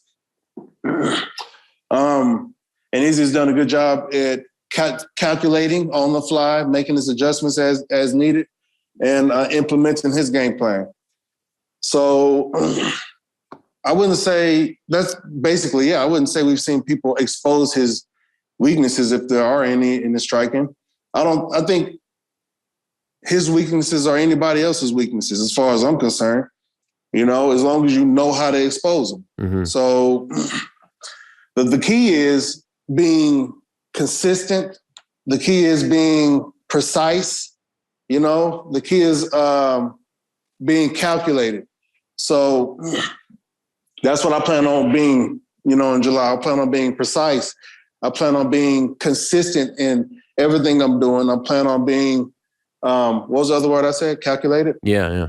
Calculated in my approach and breaking him down and doing what I do, which is doing damage and ending the fight as fast as possible with taking as least damage as possible, making it as easy as possible. I want a flawless victory and a fatality. Damn. You want, like, Not a literal fatality, right? Not a literal fatality. Okay, It's a video game, okay. but Right. you guys know what I mean. Yeah, I ain't trying to kill the man. No. I don't want to maim him or anything, but yeah, I don't want to, that's not what I want to do. Yeah. I will if I have to. I mean, if he gives me a limb and that's the means of finishing, I'm going to take it. So that's what we train to do. He's going to do the exact same thing, or he's going to try to at least. But, I'm ready for whatever, I know he's going to bring his A plus game. And the world hasn't even seen my A plus game, to be honest. So, that's what I plan on bringing, that plus more and whatever's needed to get the job done. Man, and I like that the middleweight division is in focus on this card. You've got Alex Pereira and Sean Strickland, Rockhold and Costa, you and Izzy. Fun matchups on there. Absolutely, yeah. What was the other one? You said Rockhold and Costa? Rockhold and Costa, yeah. Paulo Costa. Oh, there's really showcasing the middleweights in this one. I like it. You see this Alex Pereira guy? Yeah. He's the one who beat Izzy twice. Have you seen those fights? I think I've seen the highlight of one of them. But can you even watch those and learn anything, or a different sport? No comparison. No, you can absolutely watch fights. People have a signature. It's like their signature. It's a signature. People have a signature in fighting. Those who are able to alter their signature to where it's, what's the word? You guys know what I'm trying to say. All right. That looks completely different. Yeah. That looks completely different from the original. Then you may have yourself some sort of genius on your hands. So, have you allowed yourself to even think about what it will feel like? July 2nd, you win, the belt gets wrapped around your waist. Do you allow your mind to go there? Oh yeah, that's all a part of visualizations, man. I'm ranking in the you know what I'm saying? Yeah. Yeah. How does it feel? I visualize all the time. What do you feel? How does it feel? Yeah. It feels good, but I don't want it to overwhelm me. Got it. Because I know that there are bigger things afoot. There are bigger things that go on. You know what I'm saying? And it's going to be fun. It's going to be great. No matter what happens, it's going to be fun. It's going to be great. I'm going to have fun, and I'm going to do great. So when I visualize it, it is what it is. I can't wait to, hike that, take the belt off my waist and hike it up high in the sky. Yeah. Put it on my wife's shoulders, because she's a big part in this as well. My family's going to be in there with us. So I let my kids get to see the fruits of my labor. Again, no matter what happens, because I'm gonna go in there and I'm gonna have fun. And here they are right here. But yeah, but again, that's in the future. Being in the present, I'm in this position now. I have this fight on the way, and I'm doing everything to prepare for it. I feel great. I feel stronger than ever. I'm faster. My cardio is better than ever. I'm ready for 5 rounds. I'm doing 5 rounds already, even though they're not, fight simulated 5 rounds, but our sparring rounds are hard, and I'm doing 5, 6, and 7 rounds in a row, focusing on recovery, focusing on really pushing, not making mistakes, being the killer gorilla, So I'm ready. And now I got 7 more weeks to prepare, 7.5 more weeks to prepare. So it's going down. I'm ready to go. Very happy that you're getting this opportunity. Long overdue, well-deserved. Good luck to you in these 7.5 weeks, Jared. Appreciate the time, and very much looking forward to this fight on July 2nd. Thank you, Aaron. Oh, and big shout out to my sponsors. Yes. Thrival, Bill, Cam, and Nick. They were just here this past weekend visiting, doing some, working with those guys and stuff. So I wanted to shout out Thrival, Muscle Recovery. The Thrival release board is one of the best pieces of equipment I've had. You know what I'm saying? I can't get a massage chair to my house every day. I wish I could have one before and right after workouts. But the Thrival release board is a good stand-in for someone to hit up all the different muscles in my back, the back of my rear deltoid. I can't really reach and massage my rear deltoid. Everybody, fighters know, especially boxers and punchers know that muscle gets real sore back there. Using that Thrival, spacing those things apart, lying down on it for a couple of minutes, moving around, is really helping me out a lot. So that thing is going to have my body primed and ready to do some damage in July. Also, I want to shout out Crystal Council for hooking me up with the nice crystals. I always hook me up with some good crystals. Again, energy, you know what I'm saying? I'm channeling energy. I'm harnessing energy. And it feels good. So tune in. Can't wait. Thanks, Jared. Good luck to you. All right. Peace out. July 2nd, T-Mobile Arena, Las Vegas, International Fight Week, Hall of Fame. A couple days before, there was a time where they were doing, 2, 3 sometimes fight cards that weekend. It's now 1, but there's a lot going on. If you're on the fence, there's a lot going on. They've got the Expo. I think they're calling it UFC X. Israel Adesanya against Jared Cannonier. Volkanovski Holloway 3. Should be a fantastic fight. Miesha Tate at 125 pounds against Lauren Murphy. Sean Strickland against Alex Bejeda. Obviously, makes a lot of sense to put the 2 middleweights there. Also, Luke Rockhold against Paulo Costa. Am I wrong about that? Is that not on that card? Did I screw that up? I might have. I think it's in June. I think I screwed that up. I mean, the fight's happening. I thought it was July 2nd. Am I wrong about that?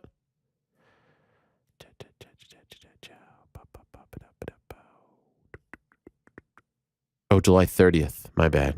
2 pay-per-views. Sorry, Jared. It's July 30th. Frank, can you call back Jared and tell him it's July 30th? Yeah, stand by. Thanks. Strickland Pajeda, Munoz O'Malley. We'll talk to O'Malley in a bit. Sean O'Malley, Brad Tavares, Dricus Duplessis. Jessica Rose Clark against Julija Stoliarenko. Uriah Hall, Andre Muniz, Jessica Eye versus Macy Barber. Was supposed to be Jessica Eye versus Casey O'Neill. Casey O'Neill, unfortunately, torn ACL. Wish her a speedy recovery. Robbie Lawler versus Brian Barberina. It doesn't look like that Nathan Diaz versus Khamzat fight is going to happen on that date, so everyone can calm down from last week. But as you see on Twitter, Nathan very much campaigning for a July 30th fight. So we'll see how this whole thing plays out.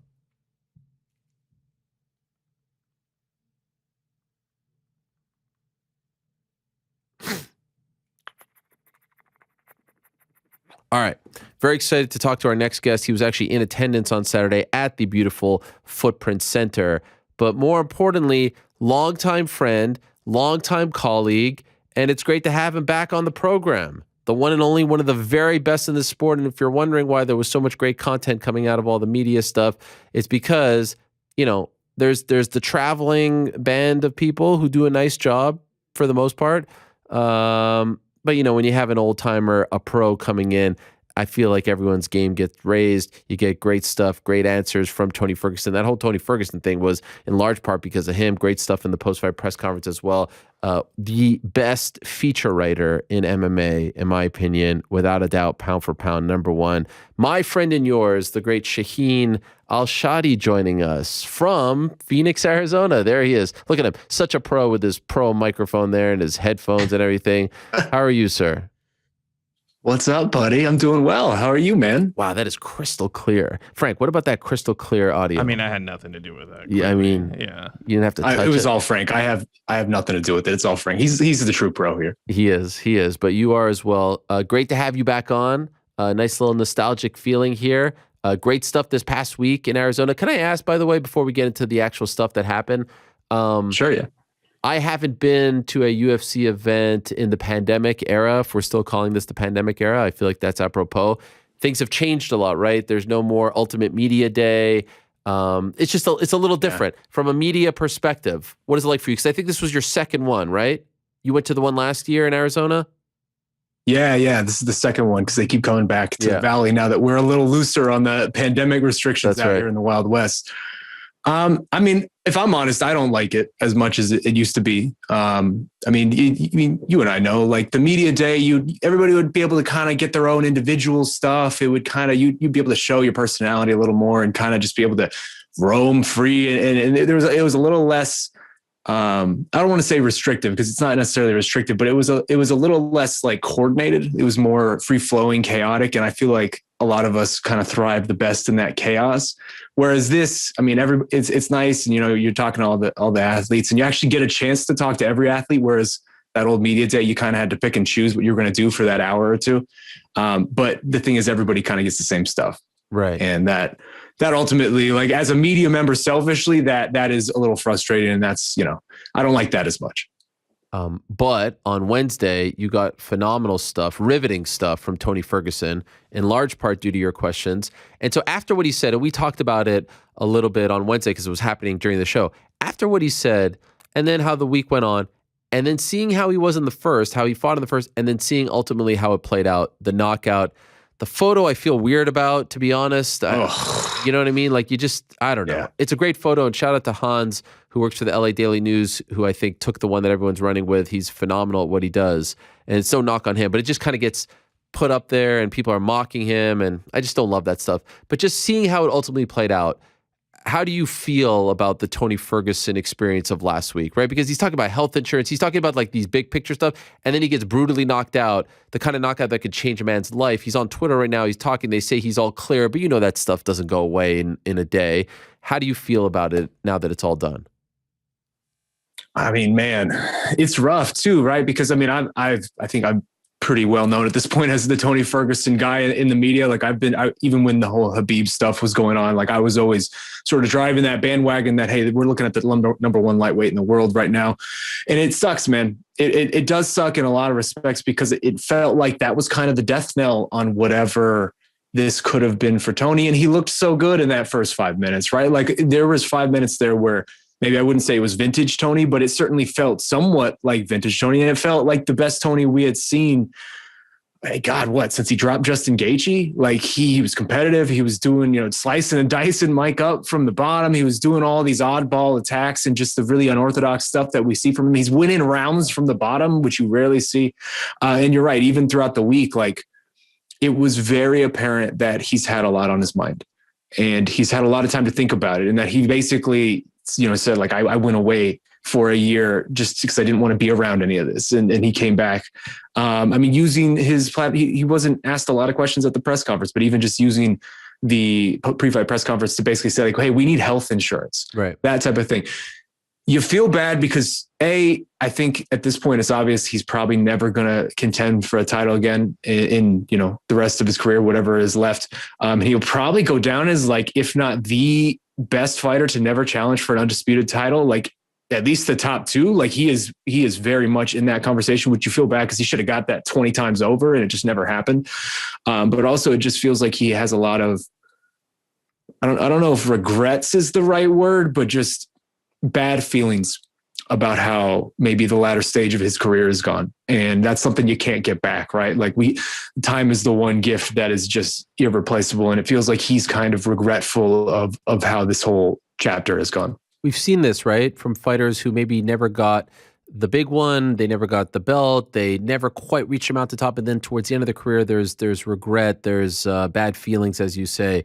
And this isn't a story that we've never seen before. And it's a bummer because this guy's had a ton of bad luck, right? I mean, just the tripping over the cord thing, I feel like doesn't get talked about enough. The fact that he, you know what I mean? Like the fact that he never sued anyone for that. The fact that he never got anything as a result of that. Just another title shot that then got, ruined by the pandemic. Like this guy, man, he deserves better. And I give him a lot of credit for being on Twitter now and saying, I love this stuff and I can't wait to get back in there.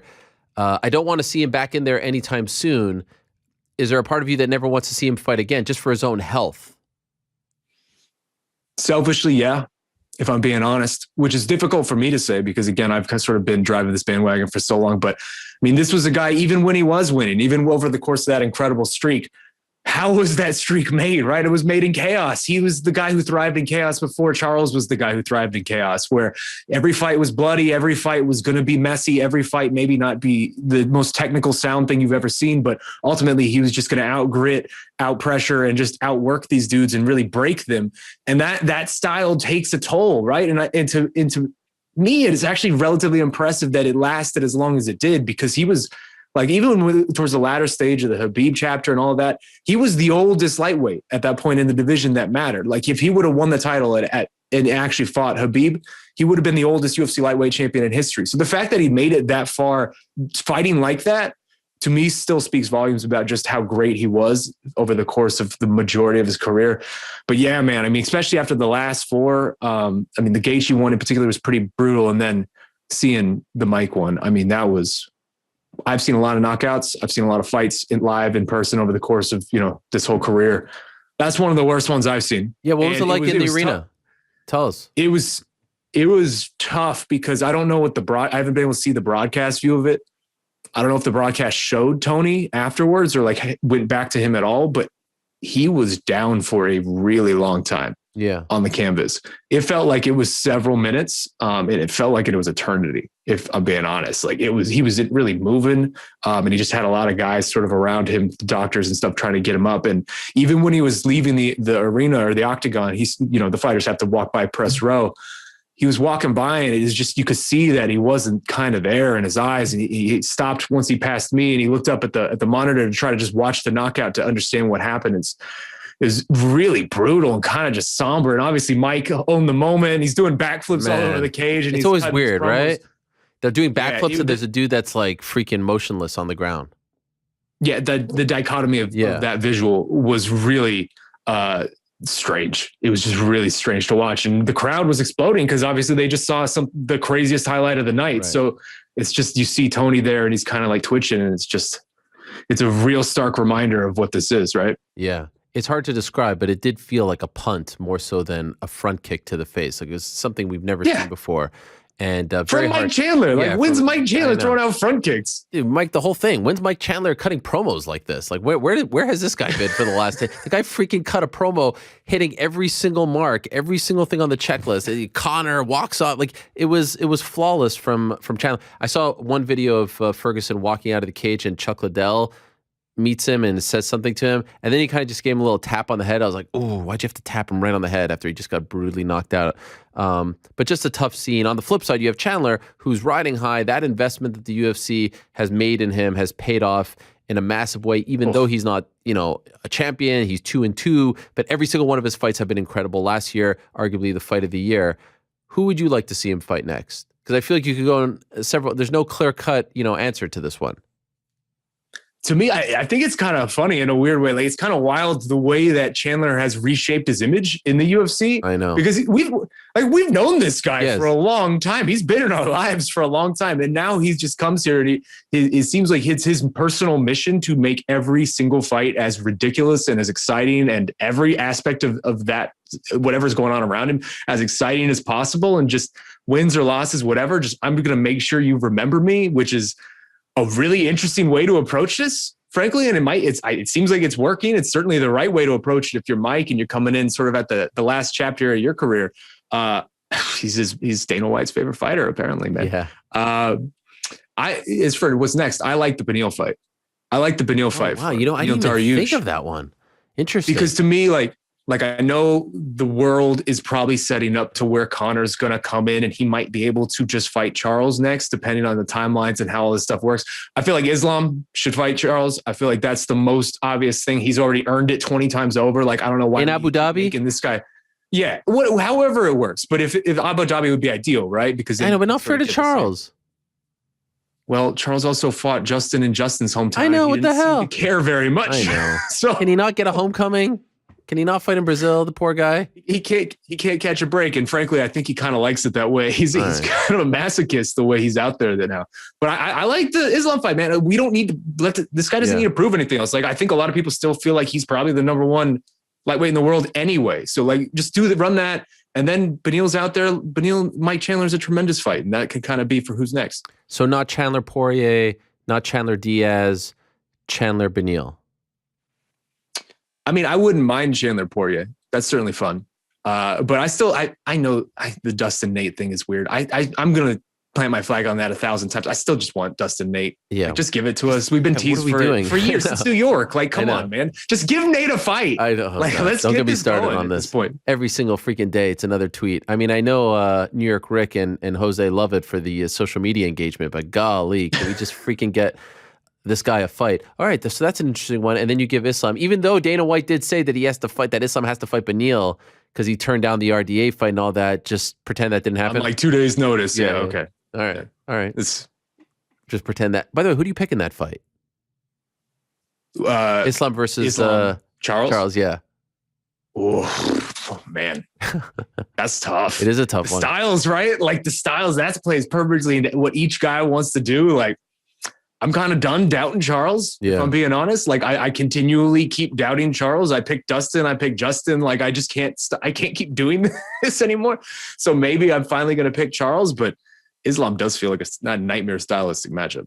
I mean, to me, that's why that fight is so fun too, right? Because I feel like Charles is reaching this really interesting place in his career where, like, he has all these records and he has all these names on this resume. I mean, just the list of records alone, like that dude basically has like half of the lightweight records in the UFC. And then just like in general, the finishes, the subs, like we all know it. We don't need to go over it. But then you look at the names too on the resume and it's a real stark reminder of like how long this guy's been around, where he's got the new guard where it's like a Dustin, just all the guys he's been fighting over this, Tony, Chandler. But then he's got the old guard too. He's got like Jim Miller, Clay Guida, Jeremy Stevens, Darren Elkins. Like, he's just spanning eras. And I feel like if he is able to beat sort of this Habib era parent, whatever this closest approximation of Habib we have in Islam, who kind of has this aura a little bit around him of this unbreakable guy, if he's able to go in there and break him and sub him or whatever it is, like, I feel like we start really talking about Charles as a different level of all-timer when it comes to this 155 division. Yeah, by the way, 32 years old. Like, he's taken a lot of damage. He gets beat up, but he's still pretty damn young. That's the thing too that blows me away is like, and I asked him this at the press conference where it's like, you list all these names, you list all these accolades, and it feels like we'd be talking about someone who's like 38, 39, like a Tony who's like on his way out. And it's just like what he's collected, he's gathered over the course of, X number of years. Charles like he might be in his prime right now. Like, he might just have another 5 years of doing this at a very high level. Like, the fact that we're talking about this for a 32-year-old to me is insane. And it's just the way this whole Charles Oliveira story over the last couple of years and the way this guy's really turned things around. It's one of the most spectacular things I've ever seen, frankly, when it comes to the sport. Did Phoenix show him love? Like, did they appreciate him? Did it feel like a big deal was fighting, a guy on a 10-fight, now 11-fight winning streak, most subs, all that stuff? Did they show? Because I got to say, I'm rooting for the Suns. I want you guys to. Dude. I mean, what is up with this crowd? Preach. Speak on it. What is up with this crowd? Booing Shogun. It was disgusting. It was absolutely disgusting. What's wrong with these people over there? And what do you think? You're a proud Arizonian, if that's the word. That's the word, right? What do you call someone from Phoenix? Arizonan? Yeah, close enough. A Phoenician? Is that true? Is it really a Phoenician? Well, Phoenician's like from Phoenix, right? But like I'm in Peoria. Like the way the cities are all right, fair enough. Divided up is weird. I mean, come on. 15 minutes, just shut the hell up. Go get, if you don't like the fight, just go, don't say anything, you morons. And then the Rose thing we'll get into in a second, but it just really, were they showing him love? Don't even get me started on the Shogun thing, because like that was upsetting me so much in the moment. And disgusting is a good word. You use the word disgusting. Embarrassing is the word that I would use for someone who is from this place. And I'd like to think, I represent Arizona to a certain degree. Y'all should be ashamed of yourself. And frankly, like, we lost to the Dallas Mavericks with the worst playoff game that I have seen in a long time yesterday because of you. Wow. You were the reason that we lost, all of you. I was about to make this an R-rated program. I'm not going to do that. You could do it. You guys caused us to lose. Like, it was absolutely embarrassing. You can't boo Shogun. What are you doing? You can boo whoever you want, but you can't boo Shogun. But yeah, no, in terms of Charles and the reception he got, he felt like a big deal, certainly. But I mean, Justin is the Arizona guy. He brings out, he's from a small town here called Safford. And every time he fights, even way back in the World Series of Fighting days where I would go to these Palomino fights, he brings out all of Safford, basically. Okay. It seems like 60%, 70% of the town comes out for him. So it was a very partisan, bias, pro-Gaethje crowd the whole week for anything we were doing. But I mean, once Charles won and, the performance was utterly spectacular. And that fight, for as long as it lasted, was just tremendous. The crowd was definitely showing him love and just appreciation for what was going on. So I've made my feelings on the whole 0.5 being stripped of the belt known. I don't agree with it. How do you feel? Tell us how you feel about him not being champion on this Monday. Him not being champion on this Monday is tremendously unfortunate. And I think it's fairly sad. And I think you hit a lot of the points that I was sort of mentioning as well last week, where I don't think like the fight itself is one thing, right? The fight on Saturday is one thing. The ramifications that come with it, just how weird stuff gets now with like, technically we don't have a champion. That's one thing. But the actual money that guy lost because of one gentleman on the Phoenix Commission is pretty outrageous, right? Like if you count the percentage of the purse that he lost on Saturday, and then the fact that we don't know whether he's going to get pay-per-view points for the next time out. And we don't know whether he's going to get the champion's purse for the next time out. Is his contract going to revert back to what it was as a contender? Because these contracts, like as soon as you lose that belt, you're way back down to what you were before you had the belt. How's that going to work? Dana White seemed unsure or didn't want to give us an answer on Saturday about that. And the UFC, we know the UFC certainly never misses a moment to penny pinch when it comes to paying these guys in a lot of ways. So that's like Charles Oliveira, because of that 1/2 pound, might have lost like 7 figures worth of earning by the time all of this is over, depending on how this goes moving forward. And that to me is tremendously unfortunate, because it's the same thing. I see a lot of people have said it. You've said it. I've said it. Where how many weigh-ins have you seen in your life? Yeah. How many times have you watched this? And how many different times have guys just kind of been like, all right, move on. It's 155. Let's go. Like 9 times out of 10, that is 155. No one thinks a second. No one has like a second thought about it. And we just move on. And he just really caught the wrong guy on the wrong day. And because of that, so many other things got messed up. And to me, it's unfortunate. It's sad. And I wish it didn't happen. Wait, so when you say unfortunate, just to be clear, unfortunate is one thing. Do you agree with it though? Like you could agree with something that's unfortunate, right? Like it sucks. He messed up. It's 0.5. Do you agree with the decision to strip him and penalize him the way in which he was penalized? That's tough, because it's hard for me to fault a commission member for ultimately doing their job, right? Because they are supposed to ostensibly tell us the actual weight rather than zooming along like a lot of guys do. So I can't fault him for that, but the system itself is a little screwy, because ultimately it's the UFC's belt. The belt belongs to the UFC. They can do whatever they want with it. It's not the commission's belt, as you said earlier.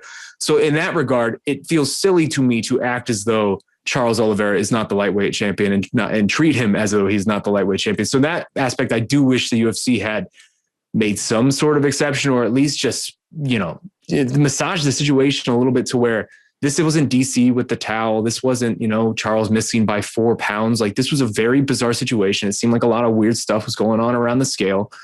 I think we can give him a pass. I know people are going to get up in arms. You got to really protect the rules. You can't give people a pass. You can't pick and choose. But this was a very, very unusual situation, unprecedented in a lot of ways. And to me, it just feels silly to not treat like this guy like he's the champion, because also there's historical ramifications too, right? Where lightweight division, I think the most title defenses ever in the history of the lightweight division consecutively is 3. Charles would be going for that in his next fight. If this didn't happen, he would be going to basically be tied for the greatest UFC lightweight champion of all time. And now it resets back to 0. After he wins the next one, like he has to win the next one and then it resets to 0. Like, oh my God, he deserves better.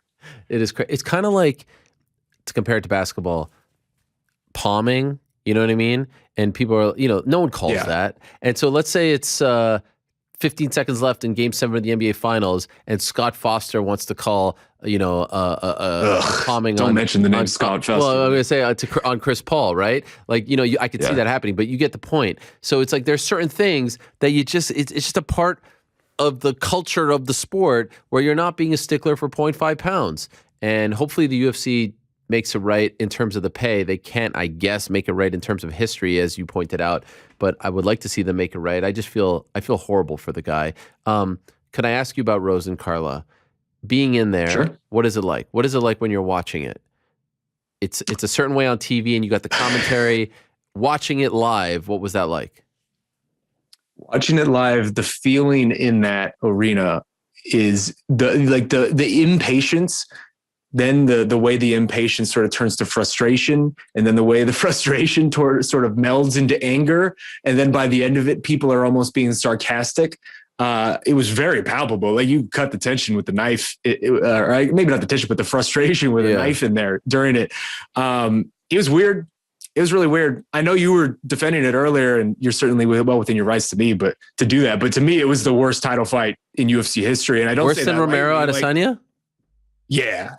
Because like two things, right? Like Romero had that moment where he kind of hit Izzy and like staggered Izzy a little bit early. Yeah. That's at least more than we ever got during this whole title fight. Also, there's just an element of weirdness that Yoel Romero presents that's like kind of like vaguely interesting to some degree. Sure. There was nothing interesting about this. There was not a single moment that was interesting. Carla had like that mini suplex in round 4, and like that didn't matter because like Rose popped right back up. That was literally the best moment of all of this. So to me, it was like, you got to go back to like Arlovsky Sylvia 3 or something to find something worse than this. Like, this is really bad.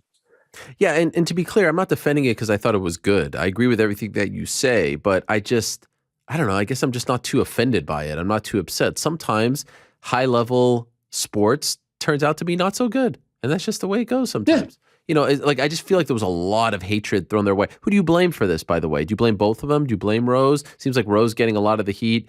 How do you feel about it? Like in terms of if we want to pass out some blame for this product, this fight, this 25 minutes. The hatred was interesting because I agree that the hatred has been almost outsized because you're right. It's a bad fight. Move on. Who cares? And I wonder, just as someone who, you know, obviously we're on social media all day, we're reading comments on articles and posting, et cetera.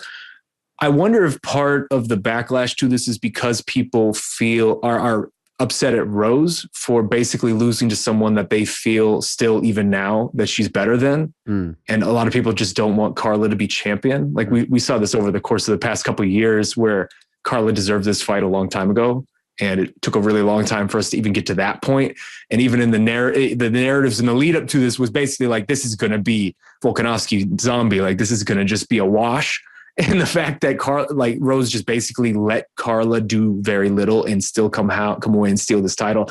Seems like people are more, maybe I'm reading it wrong, but maybe it seems like there's a lot of anger around that of like, if they booked the trilogy fight tomorrow, which they won't, but if they did, I think a lot of people would still pick Rose and the Rose would still be the heavy favorite. And I think that's maybe where a lot of it's coming to, where it's just like Rose really just, I don't know. I think our pal Jed Meshew said this on our post-fight show, and it's a really interesting point where it's like Rose as the champion fights so much differently than Rose as the challenger. And it's a really, because like if you go back just historically and look at her title defenses, and then you look when she's actually going to try to get to the belt, it's a completely different fighter in terms of aggression and the way she approaches this stuff. I wonder what that is, because there's certainly something there. We've seen enough evidence now to where it's just, I don't know, Rose has the strangest career. Like when we go back, when all this is over, like when we go back and look at it, I don't know that there's a lot of fighters you can really compare to the ups and the downs that are so vastly like up and down when it comes to somebody like this. Yeah, remember Karolina Kowalkiewicz? Remember that fight? Yeah, same type of thing, right?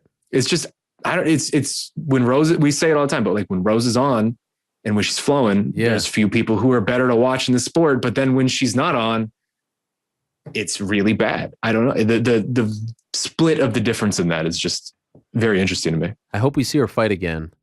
I could see them trying to do maybe her versus Marina Rodriguez, because obviously Marina lost to Carla. I know she thinks she's close, but I don't know if she's getting it now. She might be the biggest loser in all of this. And isn't it crazy that if Joanna beats Zhang Wei Li, we could get Carla Joanna too? Like, who would have thought? Joanna, GC over there. GC, what's your future on Joanna? 35-1 plus 3,500. But you said she has to be the champion by the end of the year, right? Yeah, that's correct. And you bet this when? December. Like, it felt like quite the long shot. My gosh. That's why that man is by the way, hosting a show called No Bets Barred with Jed Meshew that you should absolutely tune into every Wednesday. It's great stuff. They hit one of their Wolfpack wagers this week. But yeah, that's it. I mean, Joanna's window all of a sudden is like now. Like if she is ever going to be a UFC champion again, like all of a sudden it's right here for her, which is not anything I expected to ever say after like the last couple of years we've seen with it. Unbelievable. Well, great stuff, man. Great to have you back on the show. I am not going to hate on you for the booze in the Shogun fight, or even the Booz and the Rose and Carla fight, although I think you feel like those were somewhat justified. The Shogun ones were just, appalling. And great coverage all week with the Tony stuff, with the post-fight stuff. It was nice to have, and again, I say this, I'm not saying the other people I'm not throwing shade, but one of the OGs. It was nice to have one of the OGs on the scene. So well done, my friend, and keep up the great work. Great to have you back on. We'll do it again soon. Well, I appreciate you, man. It's been a nice little couple of days here. I get to be on the MMA Hour. Yesterday, I get to celebrate our first Mother's Day with my wife, who is very, very pregnant right now. So well done. It's the first time we were able to celebrate that together. So it's been a nice little 72 hours for us, except for that whole Phoenix Suns thing. We don't need it. Yeah, you got Game 5. Game 5. We'll be all good. Don't worry about it. You're good. You're good. Good talking, buddy. Thanks, man. I don't feel good at all about Game 5 at all. I'm just saying that. Yeah, I know, but you don't feel good about anything. You won't feel good the moment they win the championship. You'll worry about next year. That's just the kind of fan you are, and I appreciate that because I'm the same way. Well, let's not say that. If they ever win the championship in my lifetime, you're not going to hear from me for like 2 months because I'm just going to fall off the face of the earth because I'll lose my mind. But let's hopefully get there. Yes. Because if we lose to the effing Dallas Mavericks, I'm going to be really, really, really upset. All right. Well, hopefully that doesn't happen. I'm pulling for you guys. Thank you, sir. Appreciate it. Likewise, brother. Thank you, man. There he is, Shaheen Al-Shatti, and fun little inner MMA fighting competition going on. Fearless leader Brian Tucker, Mavs fan, going up against the Suns fan. So I'm rooting for the Suns. Mavs have won their championship. So, they did that back in 2011. After last year and everything that franchise has been through, I'm rooting for them. I'm looking forward to a Suns Bucks. Don't tell Sloppy Joe that. Are we going with Sloppy Joe? Is that a thing? It is a thing. It's official. It's official. We agreed on it. How did you guys get to that point? Well, he really doesn't like the other name. Okay. And it became apparent to Joe. me. I'm going to be vintage and stick with that. Yeah. I don't know. I love Sloppy. Sloppy Joe is tremendous, but I just feel like the other one just kind of stuck with me.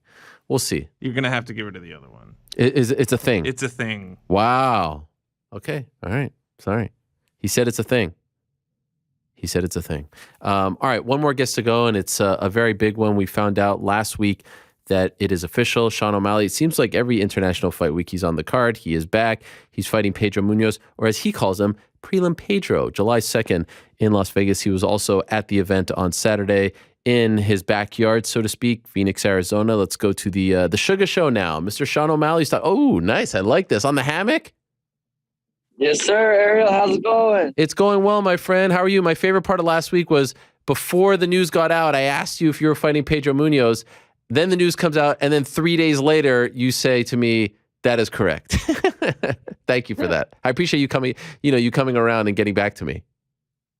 Yeah, you check. Well, I wanted to be the one to announce it. I had obviously known about it, and I was talking to UFC. I said, "Hey, is it cool if I announce it?" And they said, let's wait. Let me talk to the PR. Let me see when they wanted to announce it. So I wanted to be the one to announce it. So you text me, Brett text me, and I was like, "You guys, you little fuckers, I want to be the one to announce it." So I had to make a little post, but yeah. By the way, I was gonna text you back. Forgot a couple days late. No, it's okay. By the way, for the record, I hope I'm in full favor of all fighters announcing their own fights. You guys it's your fight. It's your story. I don't want like if you would have gone back to me for the record and said, "Yeah, but I'm announcing it," I would have said, "God bless." Like I wasn't, I was just kind of checking in. So I just want that to be the record, at least from my opinion. I want all of you guys should do it, and you do it better than anyone. You always have a video. You have a fun thing. It should be your way. Yeah, I think some fighters, probably most fighters, don't really care too. But yeah, I enjoy it. I think it's a fun part of the process.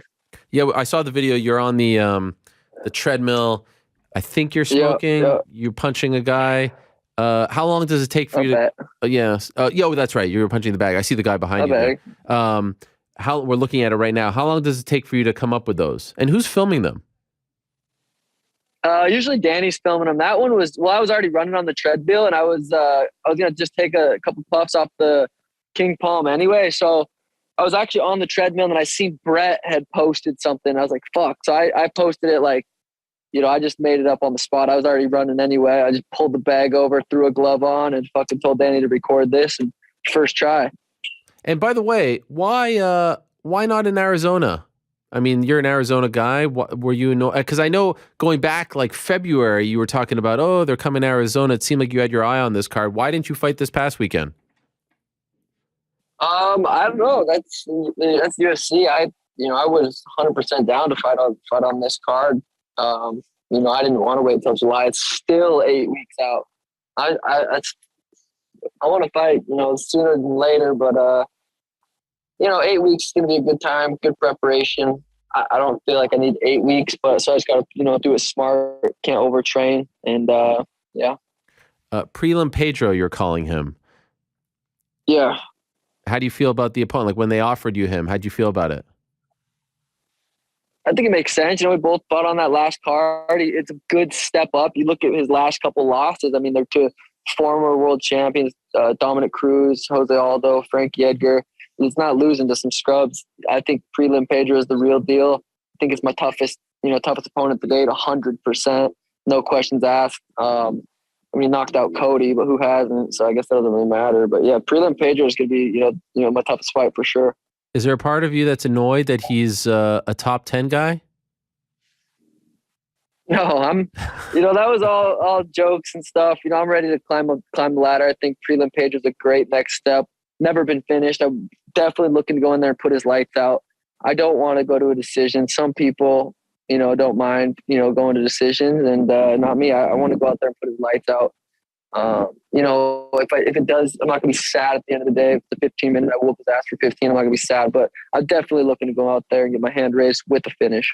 It definitely feels like they try to feature you on this International Fight Week card all the time. Like they're definitely, they're trying to put their biggest names on these cards historically, and it always feels, maybe it's just me, but it always feels like last couple of years they've tried to put you on there. You got to like that, right? That's a nice vote of confidence. Yeah, I mean, I think if you look at like who's the biggest stars in the UFC, I'm up there. I'm not going to sit here and say I'm the biggest, but I'm getting there, and I'm going to be the biggest. But right now, I'm not the biggest, but I'm definitely, I'm on pay-per-views for a reason. I'm on the main card for a reason. The UFC is a very smart business, and I'm on there for a reason, opening up these big cards. I'm either going to open up the main event or the main card or be the main event. I don't want to be in between. It's either to open it up or be the main. Why is that? Why open? Like, why not co-main or something like that? I just like, it's like I'm fighting at this time. I'm fighting at 7 o'clock. The other fights, you don't know how they're going to end. You don't know what. I like to fight, shower up, do whatever I do, and then be able to watch the main event. Because you have a lot, hour worth of media after. So it's nice to be able to, this card, Izzy versus Jared, is going to be a massive fight. Like, it's going to be a super interesting fight, and I want to be able to watch it. 135 is on fire right now. Dare I say the best division in the UFC? I've said the best weight in combat sports, like 35 in boxing is on fire, 35 in MMA on fire, Bellator is on fire with 35, UFC, of course. For you, is it too hot there? Are you okay? No, it's good. My screen just got a little dark. So I was trying to... I hope it doesn't overheat. Trying to find... No, it's good. It's good. It is hot out, though. Yeah. Getting a nice little tan. But yeah, I think 135 in the UFC right now is the best division. It's debatable. The 55 is crazy, 70 is crazy. It's definitely up there. I think right now the bantamweights are the number one. It's the top division right now. Yeah. What I was going to ask you was there anyone else on your mind? Was there anyone else that you preferred? To fight? No, yeah. I didn't. They said Pedro. I was like, yeah, that works perfect. I think that's a perfect next fight for me. Now it's just all focus on Pedro. Have you noticed, by the way, that you're getting a lot more props? Like, if you look up your name right now on Google News, I'm sure you don't do that. Tons of articles of people saying, I want the Sean O'Malley treatment. I want to fight, unranked guys. I don't want to get, some top ranked guy for crappy pay. Like, I feel like at first people got mad at you for saying this. Now there's several fighters who have actually called it like the Sean O'Malley treatment or something like that, giving you props for what you've done early on in your career. Have you noticed this? I feel like it's kind of props, but also kind of a dig. Like the way they say it. I don't know. I mean, I think Patty's doing the same thing, and it's just like people kind of hated it at first, but then it's like, oh, that actually makes sense. Like when I first got in the UFC, I'm not gonna, I'm getting 10-10, 12-12, whatever I'm getting. It's like, it doesn't make sense to go and fight these top guys for 20-20. Why not get wins And it's not even like I asked UFC. I was like, I didn't say, hey, I don't want to fight top guys. Like, that's just who they've been offering me. They're in control of my career. But I mean, it just works out that way. Yeah, obviously I'd rather fight worse guys for less money. You know what I mean? Yeah. And are we reaching the end of that or not yet? I mean, what? We're fighting Pedro. No, I mean, like, are you getting, is there a new contract coming or what? Yeah. Oh, congrats. Or did it not happen yet? I mean, is that public information? I don't even know. I mean, I guess you've never been shy. Yeah, I'm happy with the UFC. We have a great relationship, and I think I'm very happy with the position I'm in with the UFC. Okay, all right, fair enough. That was good. That was a good PC answer from you. Maybe the first PC answer you've ever given me.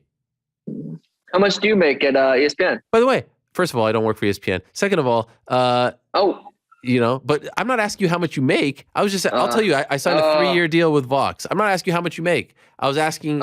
Congratulations. That's awesome. Thank you. I feel like people sometimes confuse the two. I'm not asking for your tax return. I just wanted to know if you are locked in, free, all that stuff's interesting. I can tell you how much Kevin Durant makes. No, I agree. Yeah. No, I plan on being with UFC for a long time, and very happy with where I'm at with UFC. Fair enough. Did you see the title fight a couple of weeks ago, the Aljo Peter Yan fight, and were you surprised by the result?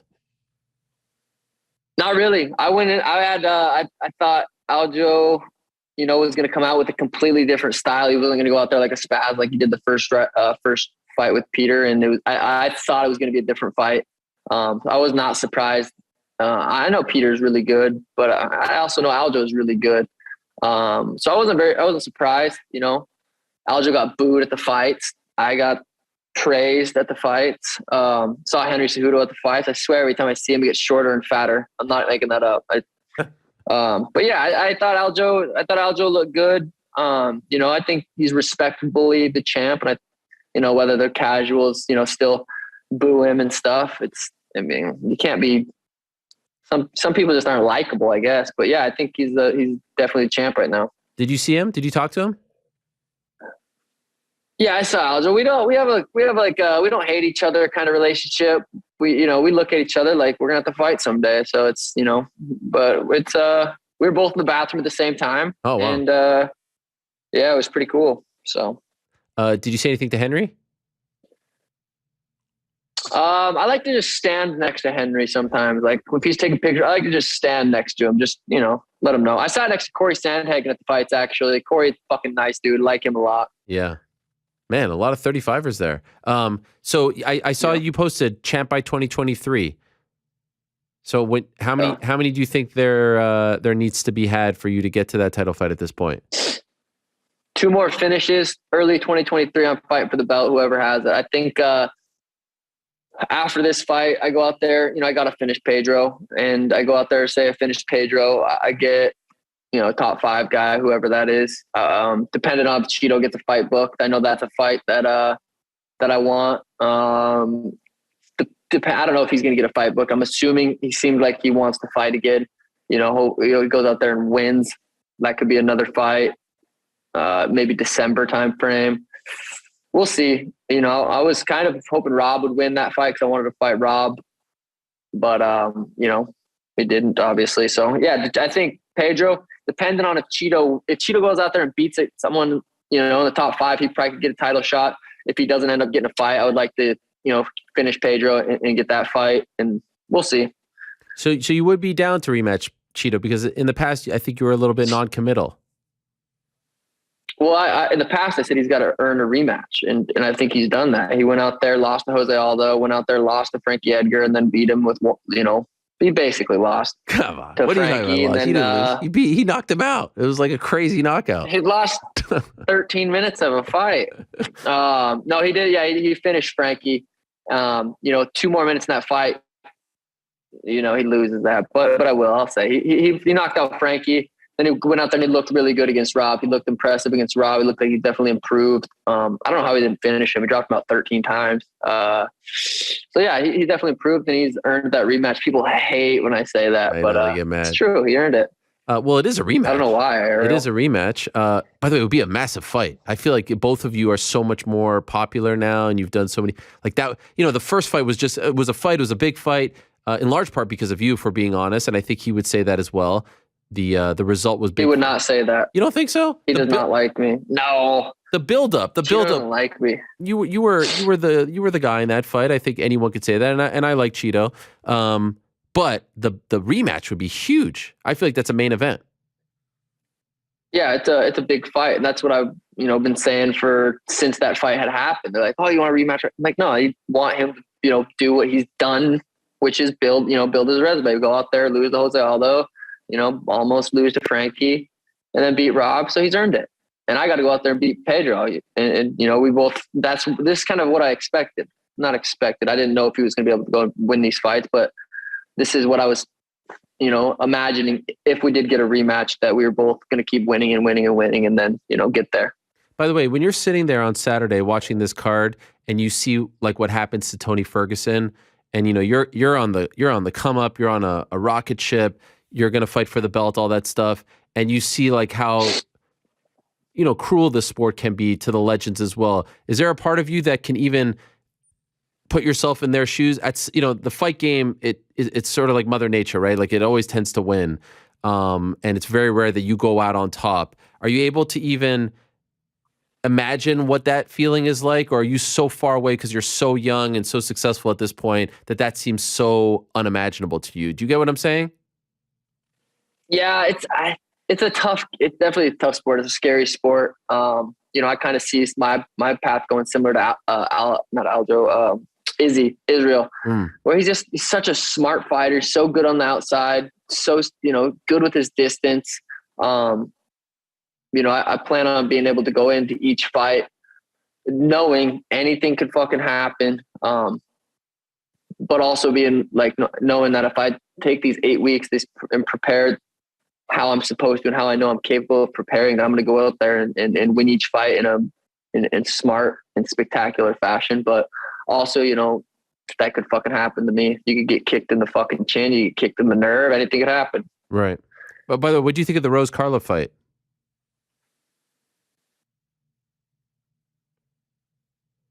Did the connection cut? No, that's what I thought of it. Okay, fair enough. If you have nothing nice to say, don't say it. I feel bad because they're sweet girls, and it's like we all feel bad saying that fight fucking sucked because they're girls. But at the end of the day, they're professional fighters getting paid big money to go out there and do fucking fight. And I actually left at the end of the third round, just kind of beat traffic. Obviously, wanted to see Justin versus Charles, but I had to go pick up my princess, and I wanted to get to bed at a decent time because. In my mind, I'm in training camp. I want to make, get to bed at a decent time, considering it's Saturday night and there's fights. And, when I woke up Sunday, was able to train. And so I actually left at the end of the third round. Leaving, I had a lot of money on Carla or on Rose getting a finish with a parlay with Chandler getting a finish. So I was left a little sad. And I thought leaving at the end of the third, I thought Rose was up 3-0 by, Landon. I think she landed 4 jabs or something. And, so I thought she was going to win. I was surprised to see that she had lost. Much respect for leaving because you wanted to wake up. I remember you telling me one time that you don't usually stay up to watch the fights. You watch them in the morning because you don't like to stay up late, right? I think some people would be surprised to hear that. Yeah, I'm a different animal in camp. I'm not, I've always said my sleep's one of the best in the UFCs.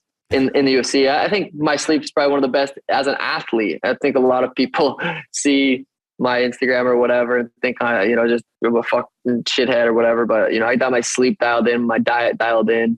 8 weeks, I'm gonna be dialed in, and I really want to go out there and finish Pedro. I don't want to go to a decision. I don't want it to be, I gotta finish Pedro. How many hours? Like what's the premium amount of hours that you need to feel good the next day?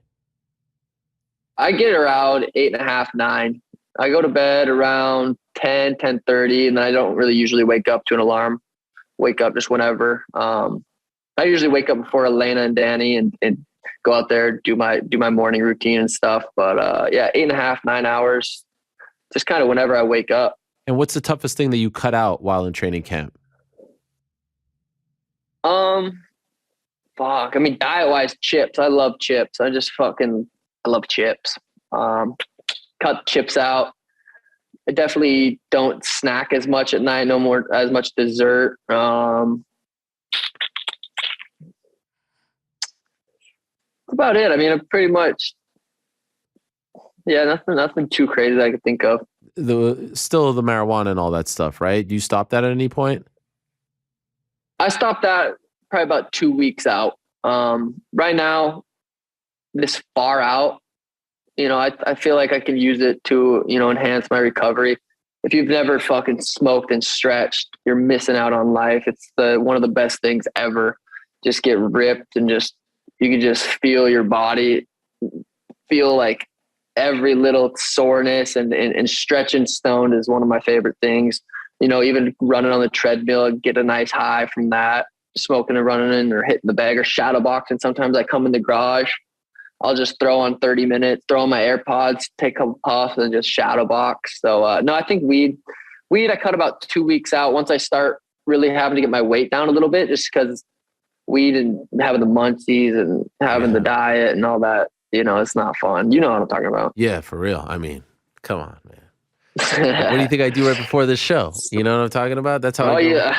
Oh, I know. Yeah. But by the way, smoking while running is freaking boss. I mean, like, wow. How do you do that? How do the lungs handle that? I'm not smoking while running. I was in the video. I'll take a couple puffs. Well, it depends. I have a Dr. Dabber. I'll rip just a little dab. You don't want to get too fucking stoned before you work out, because then I end up just laying down. So, you got to there's so many different levels of being stoned. There's being like kind of high where you're like, God, I wish it was a little more high. There's a perfect high. There's a little bit too high. And then there's a way too high. So you just got to kind of get the right high before you do what you need to do. I like the way you broke that down. By the way, I saw the clip one time. I think it was you and Tim on your show when you guys were talking about me, and you were saying like, I know a lot of people don't like Ariel, but I like Ariel. And you said like, you think I would be fun to smoke with, I think you said, which meant a lot. Yeah, probably. I think we could have a nice high conversation, nice little high podcast. Yeah, I'm down. Would you say the Dapper thing? What did you say? The Dr. Dabber? Yeah. Yeah, that we might want to stay away from that one for you. Why, too hardcore? I mean, it's easy. It's easier to get too fucking stoned off the Dabber. Okay. You got to take a nice little, the right amount. But did you see the Canelo fight? Of course. Bivol? Yeah. I just watched the highlights. That was pretty crazy. What'd you think of that? I thought it was interesting. Canelo definitely didn't look, as sharp as he usually does. Yeah, what do you think? But also, like, I don't think enough people recognize that he was biting off a lot there. This dude's 175. He's a big boy. And Bivol is no scrub. Like I see like Usman talking about him like he's a scrub. He's not a scrub. He may not be a household name, but he's not a scrub. And Canelo this guy has fought, 54. He's going all the way to 75 here. So obviously in retrospect, but it's like one of those things where Bivol won fair and square. In fact, I think the judges almost screwed him. He won 115, 113. It was a lot further away than that. I mean, it wasn't that close, if I'm being honest. He thoroughly dominated him, bigger, longer. I don't really feel like Canelo's stock goes down because he jumped up so much. Probably he fights Triple G next. Canelo's really freaking good, but he could just never get off, and he can never negate that length. Bivol's really, really long, really tall. It was very impressive. Actually, it was happening at the same time as the Rose fight, the exact same time. So it was kind of more watching that one in that moment. I heard Canelo ate a vegan, that was like his first time eating a vegan diet for that fight camp. Is that true? Or did you hear that? I did not hear that. If that's the case, I could kind of see it. And you don't ever see Canelo looking that gassed in the later rounds. Kind of, he would throw a left liver shot and his right hand would be down and get cracked with the left hook. I feel like you don't really see Canelo making those mistakes. Also, Bivol's, way bigger with a similar skill set. So it was a huge, step up for Canelo as far as weight and that guy being as skilled as him. But I've never heard of Bivol before. I had never watched him fight or anything until that. Yeah. I think also a lot of people need to, Canelo, this dude fights, man. This guy fights like 3 times a year. This guy wants to fight the belt. Like he is searching for belts. He left the zone to go to Showtime to grab another belt, then come back. He is the very rare boxer who is searching for the toughest fight out there. Do you enjoy watching boxing more than MMA? No, I never watched boxing. I couldn't name 3 or 4 other boxers. I think you know, I would love, I know UFC, the whole Tyson Fury, Francis thing, and the only time it's happened to Conor Floyd, it's like, I think if I could build my stock, build my name big enough as like a Conor and Gervonta Davis or Ryan Garcia or someone else could do the same in their lane, you know, I think 7-8 years down the line, you know, I would love to fucking box. I can box really well. Obviously it's not my main focus, so it's not, man, I don't have the best pure boxing skills, but I know I could dial in and get really good at boxing. I think that would be something super interesting down the line. With that being said, obviously UFC is not very, you know, I don't think Francis is going the right way about it. I would want to approach it in a lot different a way and be the actual business partner with the UFC rather than kind of like say, fuck the UFC, I want to go box, blah, blah, blah. I would like to be, you know, partnered with the UFC and do something like that. Okay, so you think that he should re-sign with them and then try to bring them in as opposed to trying to go out on his own? Well, I think he almost might be too far into it. Like, you know, I don't know. That's his own thing. The thing about the UFC is each fighter is in a unique position we're all our own. We all own our own, or we all are all our own bosses in a sense. And it's like, we're business partners with the UFC and they have a lot of leverage and they have a lot of, you know, a lot of the pull, and you just got to work with them rather than against them. Who do you think does it the best right now? Because I feel like you're on the cusp. You win these next two fights. You have the look. You have the fighting style. I mean, soon you're not going to come on the show anymore. You're going to be too big time. Like, I've seen the story happen 10,000 times. You won't reply to my text. It's going to be great. I can't wait for that. And then I'll remind you of this. It's going to be awesome. You're still like not quite, you know, but it's going to be great. It's happening in 365 days. Just mark my words. Play this clip then. So who does it the best right now? Like, who is the man or woman champion who acts the best, dresses the best, does the business stuff? Like, who do you kind of aspire to be? There's no one doing it the way I want to do it. There's no one doing it the way I'm capable of doing it. I just have to go out there and win these fights and you know, make my own lane the same way Conor did. I think Izzy's doing a really good job. He's a super active champ. Kamaru's doing a really good job too. I don't think Kamaru is necessarily I mean, you kind of judge it off how people react to certain fighters and things. You know, I don't know. I think Kamaru and Izzy are doing really well. I think, you know, obviously I want to be bigger than both those guys as they want to be, you know, bigger than me and Conor and whoever. But I think I'm going to do just my own thing, my own path. And it's going to be, you know, ideally in my mind, it all starts with a dream. And, you know, I think me wanting to be bigger than Conor could sound silly right now, but, you know, I go out there, knock out Pedro, knock out Cheeto, whoever beat champ, I'm the champ. I'm very close to that. You know, Conor's had the crazy moments with Jose Aldo and, you know, the Chad Mendez and all those fights that were just the Nate fights. Like, he's had some sweet fights. I still have to go out there and have those sweet fights and those sweet moments to be that big. And I'm totally capable of that. I'm 27 years old. I'm a fucking animal right now. And I'm excited to go out there and, you know, prove that against Prila Pedro. Three last quick things. One thing you do probably better than anyone is the merch game. I know the kids love that. It's very smart to do it tied to all your fights. Do you have something planned for July 2nd? I do. I got something. I got the next jersey drop, the next merch drop is going to be fucking awesome. It was sweet. I brought a bunch of hoodies and was throwing them out at the fights this weekend and people were fucking loving that. But yeah, this next drop's going to be sweet. I wrapped my Lambo the same colors, the merch drop. It's going to be epic. I think this is going to be one. Every time I have like a new big fight drop, like the last time was the black and gold unranked champ. The one before that was the pink one. Like each fight, I'm like, this is my favorite, but I think that's a good thing. But this one's going to be my favorite. This one's going to be awesome. I'm super excited for that to drop. I think it's going to drop early June.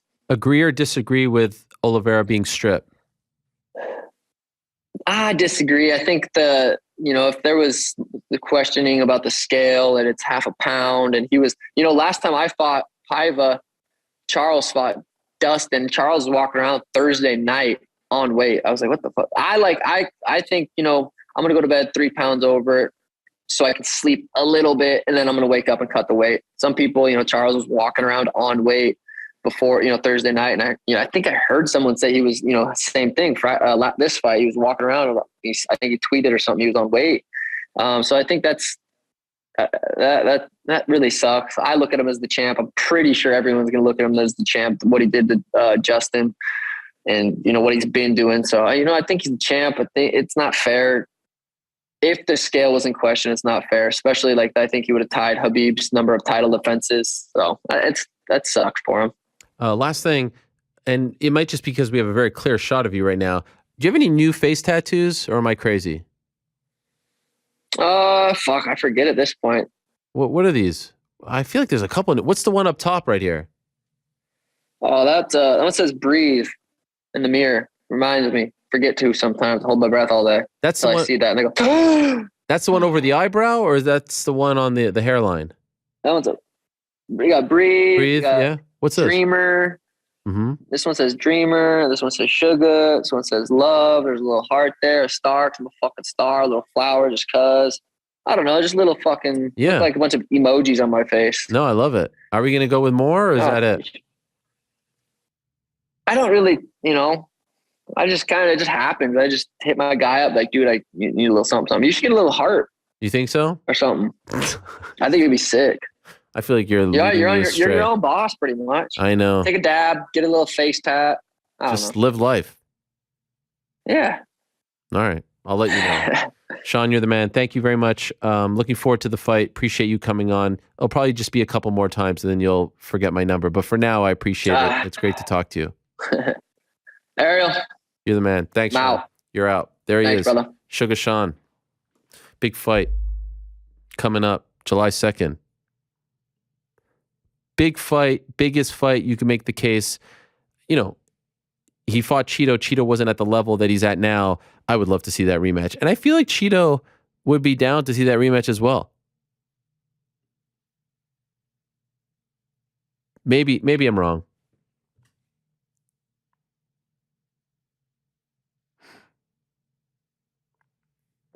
Maybe I'm wrong. But I feel like that would be a big fight. They both come a long way. They're both a lot more comfortable in the limelight, in their skin. I don't know. I would like to see it. Now, I know Cheeto's got some other things on his mind. There's Dominic Cruz out there. There's the Aldo rematch. The one dude that doesn't get talked about is Merab Dawalishvili. Rafion Stotts would rematch him. I know that. How much fun was that guy? People didn't like that he got that package while we were on the air, but I thought it was nice. They gave him the glue. You're able to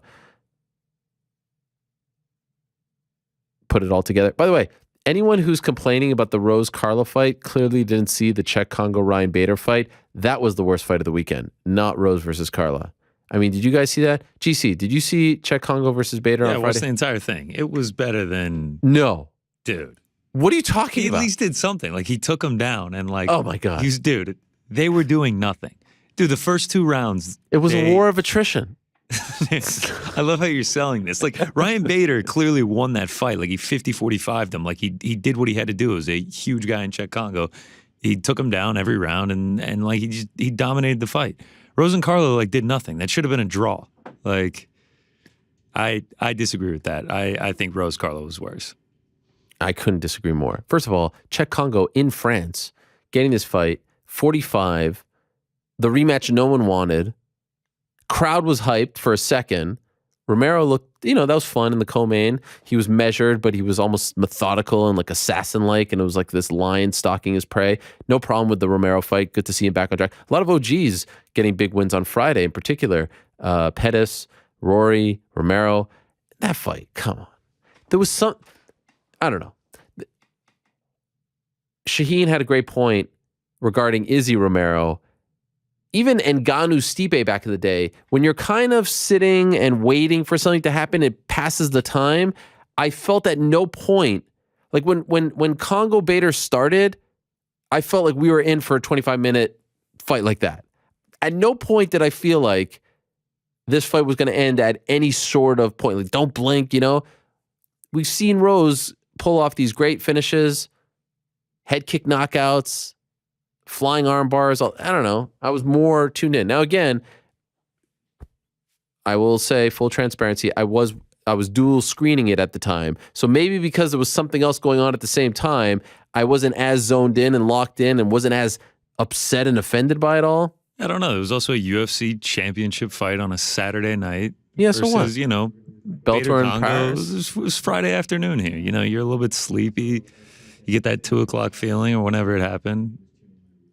I'm looking at it happened at like 2, 3, whenever it happened on Friday. What is the afternoon. 2:00 feeling for you? I don't know. You're a little sleepy. You're tired in the afternoon. You just had lunch. I was hyped. It was right after round 1 and 2 of Rose Carla was 4 strikes apiece. Round 2, 3 and 4 strikes.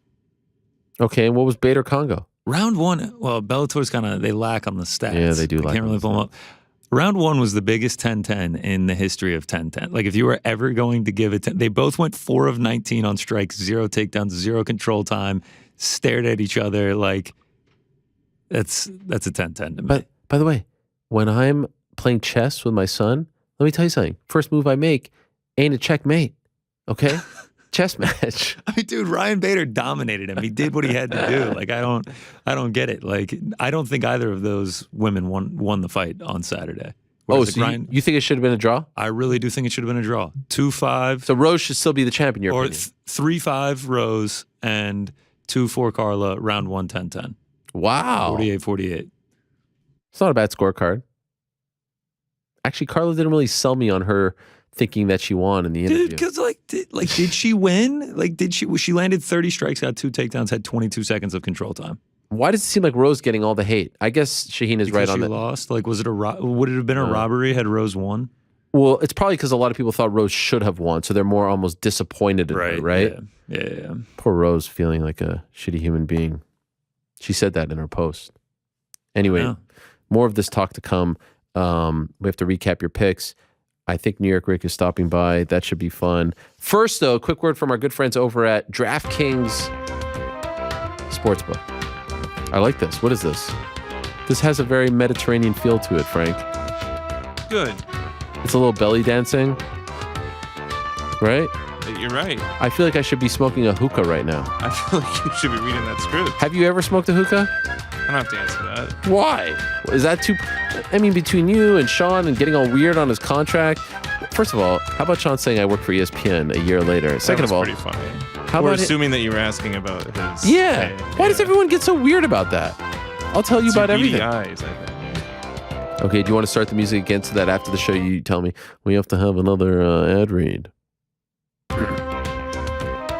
As you all know, the NBA playoff action is nonstop at DraftKings Sportsbook, unofficial sports betting partner of the National Basketball Association. This week, new customers can bet just $5 on any team to win and get $150 in free bets if they do.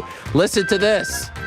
Are you looking to turn a small bet into a big payday during the NBA playoffs? Hell yeah. With DraftKings same-game parlays, you can do just that. Create your own parlay by combining multiple bets like which team will win, total threes made, total rebounds, and more. And boom shakalaka, you have a shot at an even bigger payout. Right now, all customers can place a same-game parlay with 3 or more legs and get a free bet back up to $25 if one leg doesn't hit. Download the DraftKings Sportsbook app now. Use promo code DMAR. Bet $5, just $5, on any NBA team to win their game and get $150 in free bets if they do. That's promo code DMAR only at DraftKings Sportsbook. By the way, if you or someone you know has a gambling problem and wants help, call the Michigan Department of Health and Human Services Gambling Disorder Helpline at 800-270-7117. 21 and older, Michigan only. Minimum $5 deposit required. Eligibility restrictions apply. See DraftKings.com/sportsbook for full terms and conditions.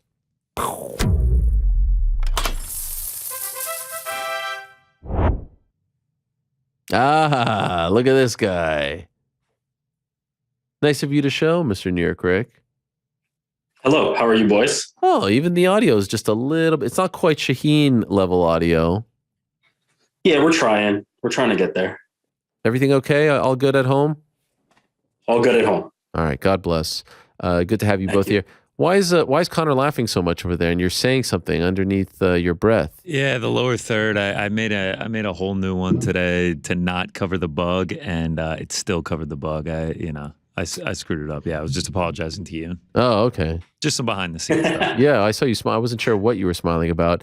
Well, good to have you. Okay, so we have to talk about a lot of things here. First, I was just sort of, I was just like getting ready for the segment, I like to do my research. There were a couple things that I remember. We were talking about the Oliveira fight and the Gaethje fight and everything, and there were just a couple things. I think you guys, correct me if I'm wrong. Great show, hosted by Mike Heck. It's called Between the Links, and I was doing some research. Not familiar. I think you referenced it a couple weeks ago. Yes, with the Aljo fight. Oh, right. Yeah. I don't remember it. Now that you mention it. Well, the good news is we have the. I'm happy you don't. I'm happy we can refresh your memory. Okay, let's do it. Here's New York Ric and Connor on Between the Links not that long ago. Yeah, funny enough, it's one of the new champions. I have no doubt in my mind that Justin Gaethje is going to win the belt. No doubt. It is not even a question in my mind. That man is built for this, and he is going to be the next lightweight champion. I mean, it hurts me. It hurts me because as somebody who's been in this game for a long time and really loves what Charles Oliveira has been able to do and counter a lot of the fake narratives that have been written about him, I just don't see a path to victory against Justin Gaethje. I think that man is a demon, and he is the one I'm most confident in outside of the 2 fights that you took away. Yep. So, I mean, not fully confident. What say you, Connor? Not fully confident, but you say, no path to victory. I'm glad I hedged there and showed love to Charles, which I stand by. I mean, dude, what an incredible story. I didn't. Oh, sorry. Last Monday, I felt like you were a little more confident. This is what you said last Monday on the show regarding Jesus, Charles and Justin. This is last Monday. Okay. It's last Monday on the show. Do we have it? Don't love anything. And you said it last week. I don't have to have something every week. Don't force it. Yeah. Why? You see one? You see one that you like? A few, but there's one. I mean, Connor knows. This guy, he loves himself some JG.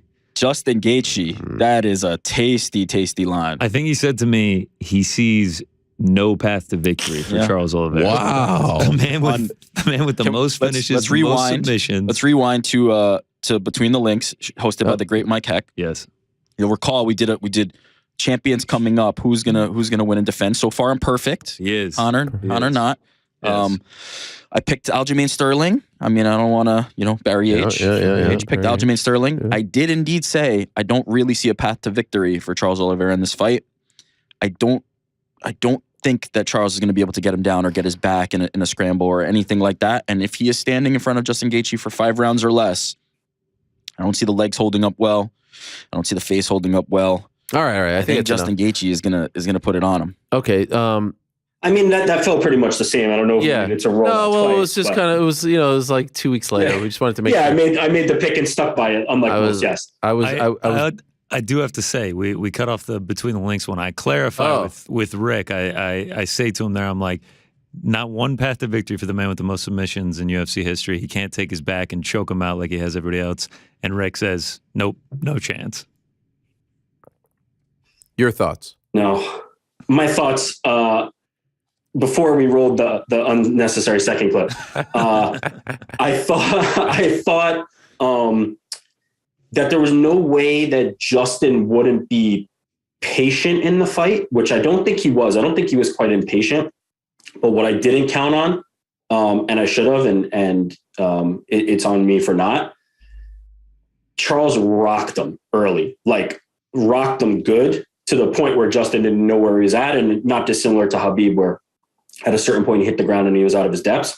Charles put him on Queer Street, and he had no idea where he was at. And in that scramble, nobody's better than Charles Oliveira. I mean, that's, that, as I said, in the scramble is where he gets them, because as I've been talking about, Charles is not a big takedown guy. He's not shooting from across the cage. He needs to he pulled guard. He needs to get you in a scramble. In this case, Justin was hurt and he got to his back quickly. I didn't see a scenario where Justin was going to get hurt, quite frankly. And Charles put that to bed quickly. Almost first punch, first exchange of the fight hurt him badly, to the point that Justin was in defensive mode. Now Justin comes back, rocks him a good time or two. But from that point on, in the very, very beginning, Justin wasn't there. He was just on his back foot, and Charles was pressuring the whole time. I did not think that Charles was going to be able to hurt Justin Gaethje and put him in that position is where that read fell short. But that that dude, Charles Oliveira, as I said, it broke my heart to make that pick because Charles Oliveira, the things he's turned around in his career, and I will admit, having been in this game for a long time, having watched him in the early days, I would not have pegged him as a future champion. I would not have pegged him as the guy who in the first round of fights is overcoming adversity and then coming back to finish what many consider the toughest lightweights that are available right now.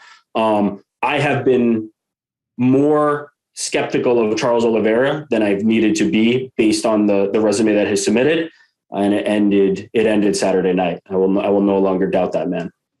So with all that being said, and we're just having fun, people, you're not going to bat 1,000 here, but you were so confident and it was so definitive. I was extremely confident as an underdog, even Justin Gaethje. I would have taken him at minus money for sure. I was very confident. It's one of those things where you think something, you don't want to say it. I just wondered if Gaethje in the big spot can get over the hump. He's stumbled before, but he stumbled against the best of the best. That's what I wondered. But I'll admit, after the mishap on the scale, whatever it was, the way he looked, the mental anguish involved with losing his title on the scale, I was like, oh man, there's no way he's going to be able to. Like, that's what makes the win even that more impressive. What he had been through 24 hours ago or 36 hours ago. And so I jumped on the bandwagon regrettably because, I was a little bit. Do we have the clip of me saying Randy Brown and Chaos Williams? Because I feel like I said that's maybe you might be into that. Well, I actually placed the bet. We don't. You also tweeted me in the middle of the fight. You were like, "Can I add Randy Brown?" I was like, "Man, we're sweating this out right now. Like nothing is locked." It was a split decision too. Nah, he had that. All right, let's recap. How did you do? It was kind of like one of those nothing weeks that we've been experiencing a little bit lately. So, I mean, we threw a ton of mud at the wall, man. We threw a lot out there. We ended up with 12 singles by the end of the week. We didn't get the Cerrone Lauzon under 2.5 or the round one, so we only ended up with 10. We won some, we lost some. I hit a nice hedge with Dimitri Bivol live by decision. I tweeted that out in like the 4th round. That was impressive, man. Jeez Louise. I mean, impressive on your part. I mean, there's the Vegas judges involved. Well, that was the thing. It was more of a hedge. It wasn't like because I had Canelo in the parlays, so like it was more of a hedge. But like just the way the fight was going, I was like, dude, Bivol looks like he's got this figured out here. Like he looked fantastic, and I did that in like the 4th round, and all the judges scored all 4 of the first rounds for Canelo, which I thought was insanity. I mean, I thought it was like a 118. 110 type fight. Like that's how it looked. To the parlays, we go 2 and 4. It kind of felt like the weekend of almost. 3 of these missed by 1 leg. I almost hit the Kentucky Derby horse. I took the Rangers plus 1,000 live in hockey. Almost hit that. It came all the way back and tied it. Lost. A weekend of almost. So we end up 5 and 5 on singles, 2 and 4 on parlays, down 0.9 units. Not a great weekend. Not the worst weekend. It is what it is. 31. That's pretty impressive. I mean, we keep it rolling. On to the next one. Wish it could have been bigger. If it was Gaethje putting Oliveira out, it would have been a huge weekend. That's not the case. I'm with Rick. I feel guilty. Like I feel guilty now that I bet against Oliveira. Like I kind of have been blindly betting him by sub just because that's what he does to people. And like I am a big like Oliveira fan. Like I just love what he does, how like chaotic and hectic he is. He just applies so much pressure. So yeah, it's kind of sad to bet against him and lose. He taught me my lesson. And I'm saying all of this knowing if it's Oliveira Islam, I'm gonna bet on Islam. I'm such a. Who do you think is the favorite in that fight? Dude, I think they released a line earlier that I actually took Oliveira blind. Yeah, the number has come crashing down. I want to say I would need to go back in my betting account. It opened at like plus 380 Oliveira. And what? Against Islam? Just like blindly took Oliveira. How long because ago? Of the number. Like months. Oh, okay, so pre-Gaethje? Islam is still minus 225. Oh yeah, way pre-Gaethje. Islam minus 225. Yeah, but then the line on Oliveira has come down, yeah? Oh, big time. He's plus 190 now. I'm actually going to find the line that I got him at. Okay, so here's my question. Seems about right. Yeah, no, I think a lot of people will go with Islam. Do you guys agree with giving it to Islam? Man, The favorite? That style is just... No. Do you agree with giving the title shot to Islam? Because they did say he has to fight Beneil. I don't see why. 10 straight fights. Like, he's been dominating everyone he fights. Who do you give it to? Chandler? No, he had his chance already. He just lost. Do we learn anything if he beats Daniil? Is there anything that I need to know? No. I'm down with it. I'm just saying that's what Dana said. I'm taking the man at his word. He said it. Plus 345. That's what I just blindly threw a unit on Charles Oliveira against Islam. It feels like Beneil is kind of like being left by the wayside here, unfairly so, because he was in a position. But from the Islam side, there's nothing that I need to see in a fight between Islam Makhachev and Beneil Dariush that I wouldn't have already known. I'm perfectly fine with him getting a title and title shot, and I'm perfectly fine with Beneil fighting somebody to be number one contender, to be the next guy. I actually love the idea that Shaheen brought up, Chandler versus Beneil. But if you actually look at the options out there for Chandler, from Dustin to Connor, which I think is a real thing, to even Nate, they're going back and forth. Of all the options, it's the least sexy one. By far. You know what I mean? Sure. But if you're telling Michael Chandler that this will be your quickest path to the title, I think you take it. For sure. All right. So how do you guys book the lightweight? Because I feel like your whole day has been, or your last 36 hours, you and Jose and York Ric has been Ferguson talking to Chandler, talking to Diaz, talking to Poirier, talking to Oliveira, talking to Connor. What do you do? It's like nonstop with these guys. Jeez Louise. I think Connor's kind of the linchpin of it all, right? Because Connor picks his shot. That's the difference. Last I heard, by the way, don't expect him January, March. That's last I heard. That could change, but that's from a pretty solid source that said there's a chance not till 2023. Yeah. So if that's the case, then I think you do Islam and Charles. Okay. And you do Beneil and Chandler. You go with Beneil and then Tony's out of that. Yeah, well, out of the top guys, that's it. And then Tony and Justin kind of fall down from there, and could be matched up with guys at the bottom half of the top 10. What do you do with Dustin? That's a hard one. By the way, if they don't want to do Dustin and Nate, you do Nate. I mean, just do Nate. Just do Fergie Nate. Just do that fight. It's been sitting there for 6 months. For God's sakes, what are we waiting for? If Connor is gone, if Connor is not fighting till 2023, let's just get this Dustin and Nate thing done and move on with our lives, please. What about Dustin? What about Dustin and Chandler? What do you guys think of that? I mean, that fight would sell. That would be a big time fight. And they don't like each other. Fine. You could tell there's animosity there. Remember when they were in the back in Abu Dhabi? You could tell Dustin doesn't like him. There's something there. I don't know. It's fine, but then what do you do with Nate? I guess they're gonna Hamza? Nate versus Hamza? Are we really gonna do this? It wouldn't happen anytime soon, and the timeline doesn't work. But this would be the perfect time to do Tony versus Nate. It can't happen now. No, they're kind of. I don't like that fight. For who? For Tony or for Nate? Either one. Just these guys, yeah, no, that doesn't feel like the right fight. Especially for Nate, I would say. No. The timeline wouldn't work. Nate's ready to fight tomorrow. Yeah, Tony needs to take an extended period off. 100%. Yeah, it's not going to work out. That's not the comeback for Tony. Tony needs to be further down the list, and Nate needs to be fighting headline guys. You wonder if they do Islam versus Oliveira, and it would be kind of crappy for Charles to have to fight Islam in Abu Dhabi because he's obviously not the favorite there. Gotta do it. However, we remember what happened the last time they were in Abu Dhabi. I mean, that dude on the scale ain't being a stickler of about 0.5. I'll tell you that much. I mean, he's like, that thing is like on the freaking come up, and he's like, yep, you're good to go. So he won't be a stickler. Perfect. And by the way, everyone gets so upset like I'm going after Khabib for that. I'm not going after Khabib. He just happened to be the guy in that clip. That dude did it with every single person at that weigh-in, whoever that guy was.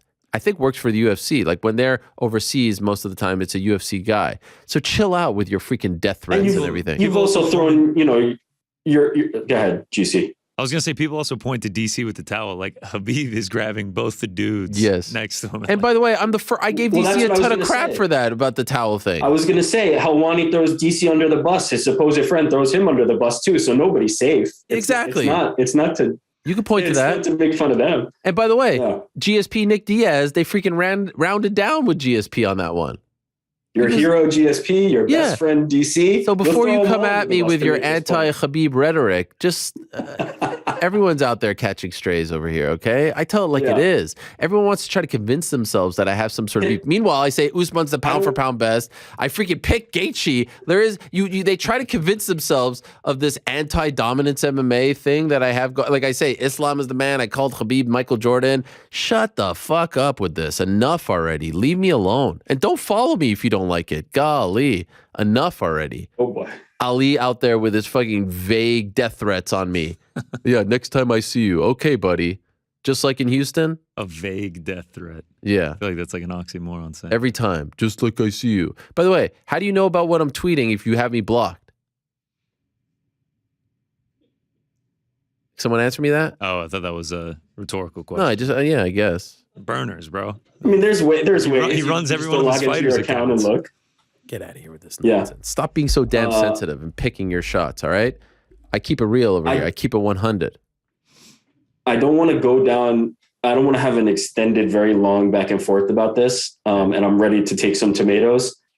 But if you miss weight, the penalty should be that you lose. Oh, okay. So we're going into this? I'm sorry. Wow. I don't want to. I don't want to. Well, let's go. If you miss weight, that's kind of half the job there. Even though the rules argument. You're doing that. The rules are the rules. You're going to be that guy. Them's the rules. I'm sorry. Even though historically, what about my thing in every other sport? There are rules that are bent all the time. Did Michael Jordan push off? Should that have been an offensive foul against Brian Russell? In your heart, you're that Charles guy, Oliveira right? Can be the champion, and he can be the champion of your heart forever until he fights in his next fight and gets his belt back. Unfortunately, he didn't make weight. If Justin Gaethje didn't make weight, he wouldn't be fighting for the belt. If everybody else in the card didn't make weight, they wouldn't be fighting at the weight class that they were contracted for. That is so fine. Take the belt away from him, but please pay him as a champion, all right? Oh, okay. Well, now that's a different argument altogether. Well, no, because I don't think that's a guarantee. Let's treat him like a champion from a financial perspective. On board, same team. Me and you were high-fiving. We're doing the Arnold and Carl Weathers arm. I'm with you. But you got to make the weight. You have to make the weight. That's so crazy. They were also referring to him as the lightweight champion on the UFC broadcast. It was so confusing. Like, it was weird. Like, the people... Even the picture was him with the belt. Yeah, like, didn't he lose the belt? Like, why... Well, he didn't lose the belt technically. Oh, stop it with until... What does that even mean? Bell rang for until the belt... Why? For the first one. Well, okay, so excuse me. Yeah, well, then if we're going down Rick's path there, then they did everything, by the book. They did it correctly by referring to him as the champion until the bell rang. Wait. Lose it. Wait. So then, can I just ask you something? What if he would have gotten sick in the morning? I actually saw someone with a conspiracy theory. No, but they said that he only gets stripped once the bell rings. Well, what if the bell never rings? Then they would have revised their plan and stripped him. Is such an... Okay, so what about the Ally Quinta thing? He was over. On the record, he said we'd still consider him champion. I mean, if you ask him, I think he would say we still consider Charles. I think he could use that same vague language and say we still consider Charles Oliveira champion. I actually feel like he said the opposite. Truth be told, he said them's the rules. I mean, even in Dana White's post-fight scrum, he said, not UFC, not him, but he said media and fans obviously still consider Charles the champion. I think, look, there's a tacit acknowledgement from the UFC and from Dana White that, like, look, we know you think this guy's champion. We had to stick by rules. There's procedures, but we know you think this guy's champion. We're going to, pretend he's a champion. Does he get paid like a champion? Your question is the important one. That is the important one. I think it remains to be seen. But I don't think there's any doubt that who people consider the champion and who people consider the best 155er in the world, regardless of whether you consider him, quote unquote, the UFC champion or not. I don't know why I'm doing air quotes for that. He is the best lightweight on the planet. Somebody will make the joke, lightweight and half a pound, but he's beaten the hell out of a bunch of dudes at 155 before that. So Charles is the best 155er. By the way, this He'd probably win that. Maybe not actually. The guys at 170 are pretty tough actually. I was about to say he might win that one too, but 170 is kind of. Oh, 65. You could do 65. Frank, we have some breaking news music. This just in from Killishaw. I bet all my money on Gaethje purely because New York Ric felt so confident. Live and learn, I guess. I'll still support his takes. So what you're saying is there's a happy ending to all this. Is that Killishaw went broke and I'm responsible for it. So this is good. This is perfect. What about the fact that I stayed off Twitter most of the day yesterday, trying to take a mental break. Right, I don't know, around 8 o'clock, 9 o'clock, just checking in, see if anything big is on there. And the first thing I see is an interaction between Killishaw and Conor McGregor. You guys see that? McGregor responded to him? Yes. the two biggest names in the fight game. It was a three-way between Killishaw, Pizzi, and Conor McGregor. But he was I did see the Pizzi thing. Yeah, no, Killishaw was in the mix there. That was the first thing I saw.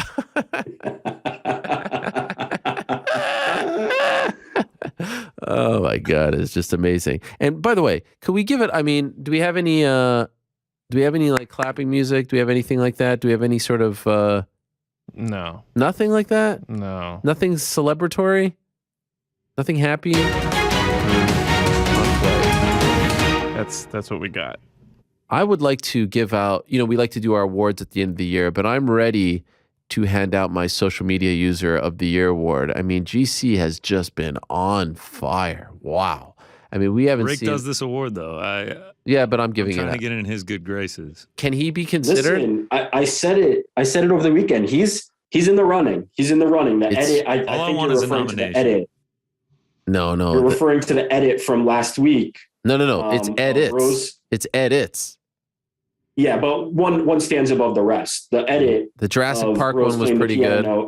And you dancing was next level. Was elite. Where do you come up with this stuff, GC? This is high level stuff. Oh man, we always go back to this. A producer never reveals his secrets. That's true. I love the one comment. Shout out to that guy who said the first thing that I was going to say was, how long did it take or how did you do this? Because it was I was like, wow, he switched from the screen to the MVP dance. It was amazing. He's on fire.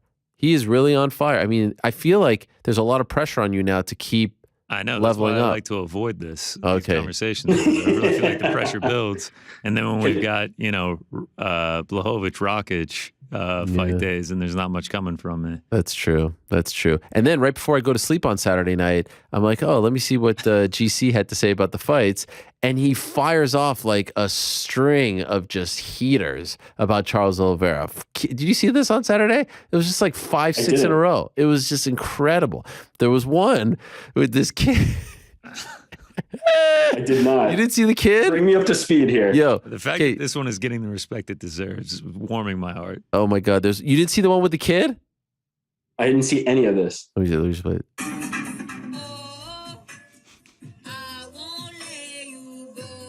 You don't remember that one? He said Oliveira to the belt, and it's that kid. You know this kid singing? Oh, I won't let. Oh my God. Yo, what does that have? 59,000? Here, over 1,000 likes.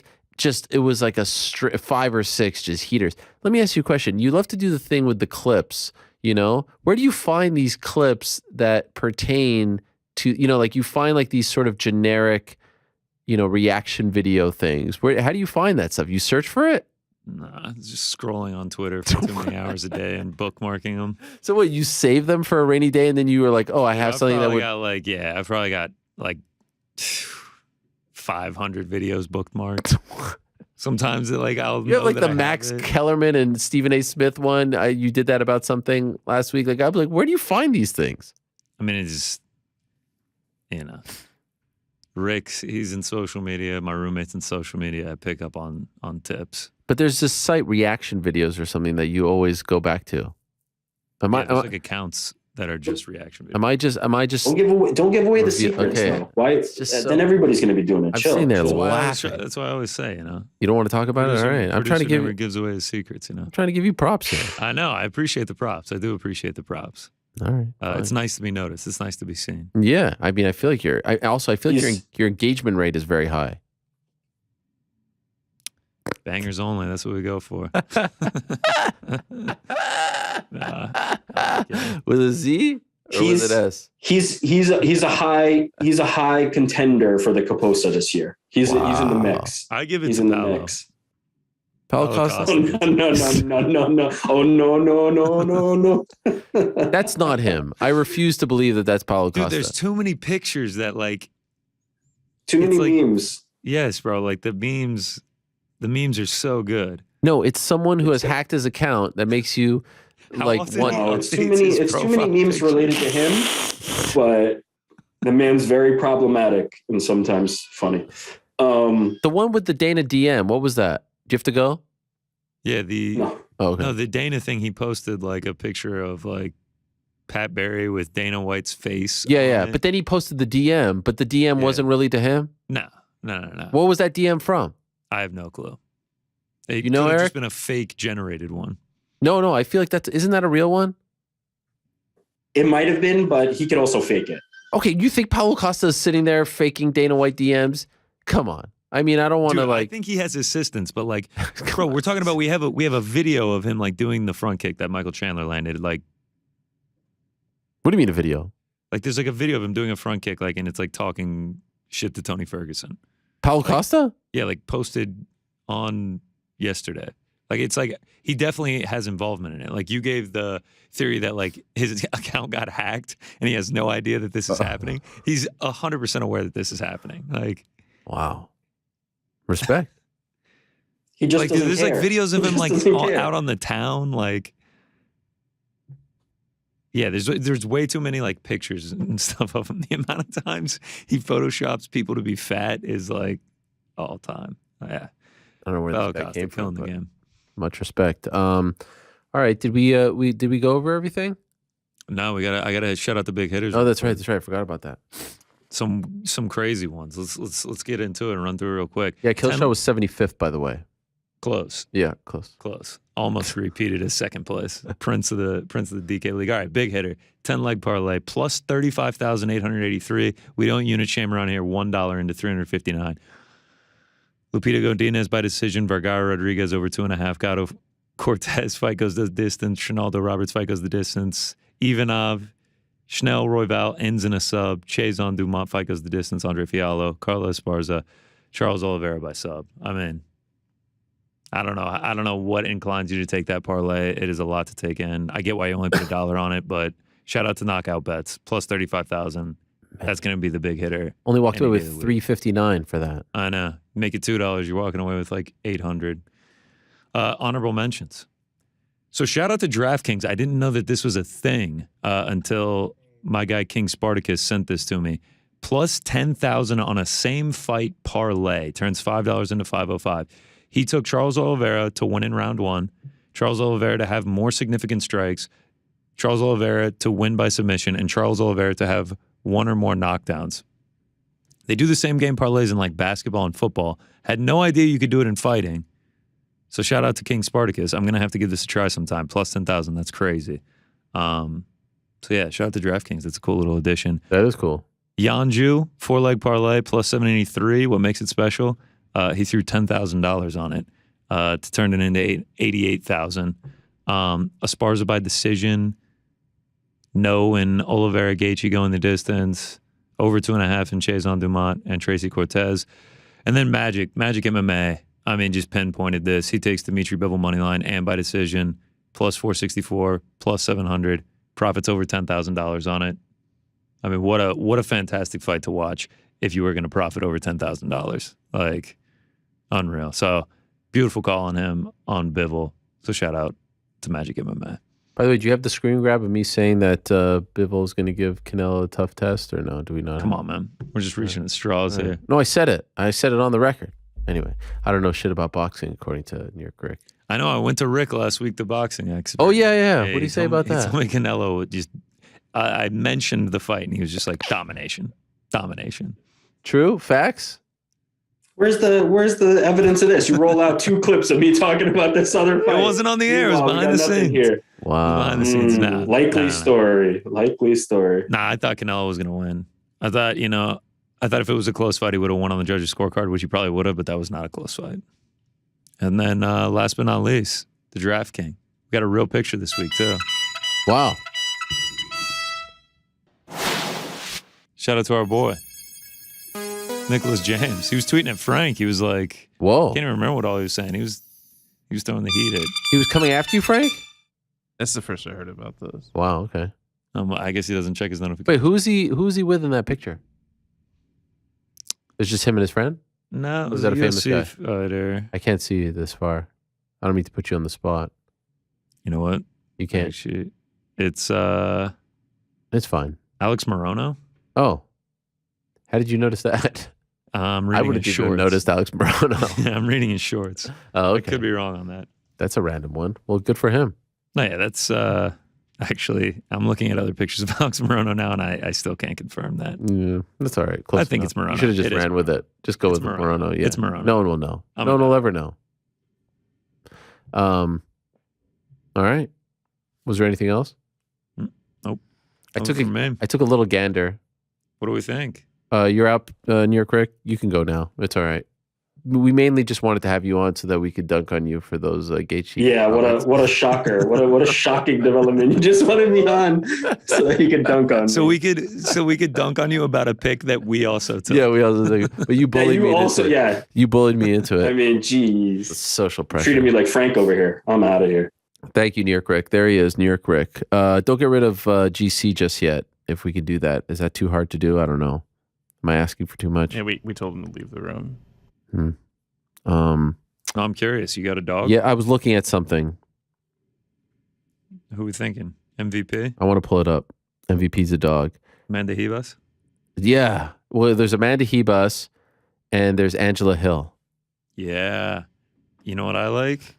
If we get it, I can't believe I'm going right back to that the weird plus points bet. Yeah. I mean, I think Angela Hill steals around if not win that fight. Yeah. You see, there's a part of me, though, that feels bad going against old Virna. Yeah, Virna. You know, immortalized, gave me the hat, custom made, first fight since. Yeah.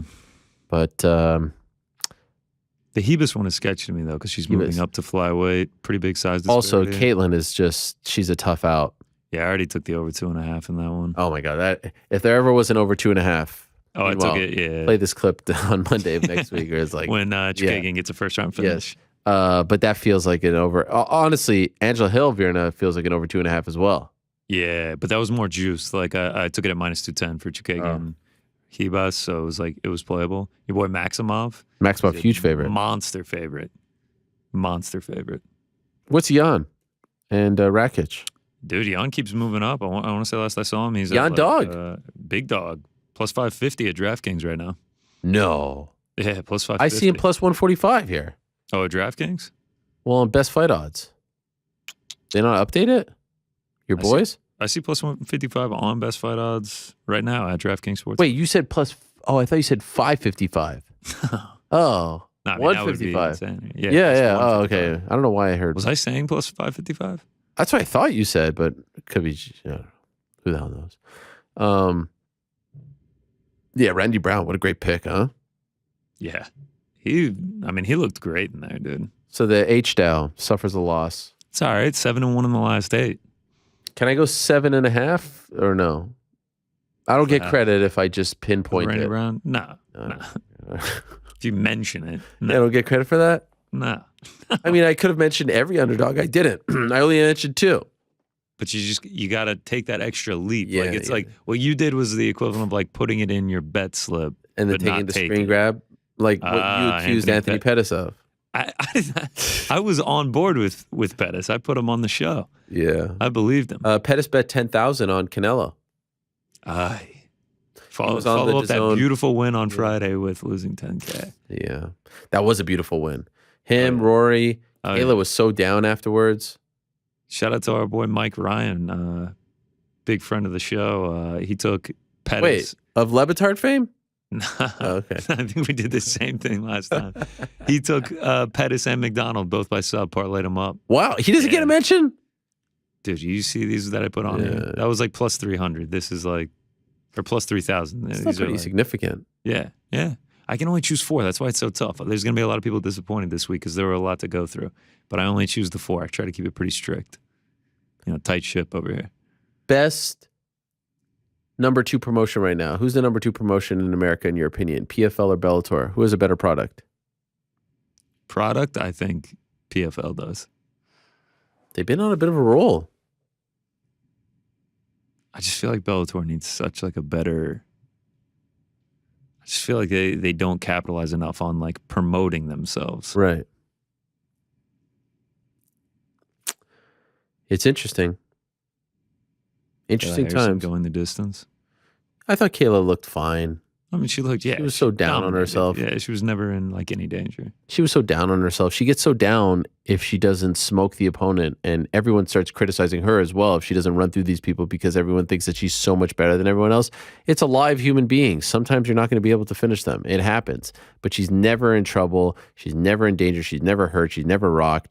It's just smooth sailing. And I guess people just want to see her, challenged. They want to see her, I don't know, dig down deep, all this stuff, but she was fine. She was really upset afterwards. I talked to her afterwards. She was really mad, but man, you won. Kayla Harrison is one of the few people in MMA that is actually beating the system, winning the game. She is fighting much lower competition and getting paid more than anyone to do it. You know what I mean? Well, I mean, what are the chances she collects $1 million this year? 98%. In addition to the milli that she's already collecting. Yeah. Like everyone else who's winning the $1 million, well, not everyone. There's a couple of them who are making a lot, but everyone, like the majority of them, the $1 million is the most. For her, the $1 million is actually less than what she makes for the entire year. Do you get what I'm saying? That's how much she gets paid. And deservedly so. She put herself in that position. She was very valuable to them, and she put herself in that spot. So who cares what people on Twitter are saying about you? Are they cashing your checks? Are they taking care of your kids? Are they, no, they're not putting food on your table. Who gives a crap? Anyway, all right. Was there anything else? That's it from me. Charles Oliveira still a champ. Still the champ. Rose Carla. Bummer. Hall of Fame 2028. Ferguson's the man. Let's go easy on those pictures of him getting his face kicked. Not too cool. Chandler cutting promos. Shogun a legend. Randy Brown, Dog of the Year.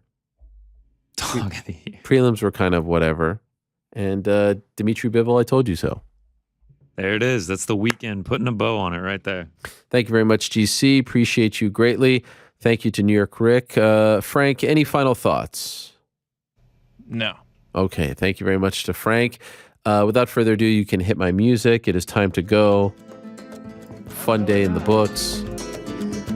I just got a text from someone saying, I have something for you. Now, is that news? Like, it's from someone who would be, in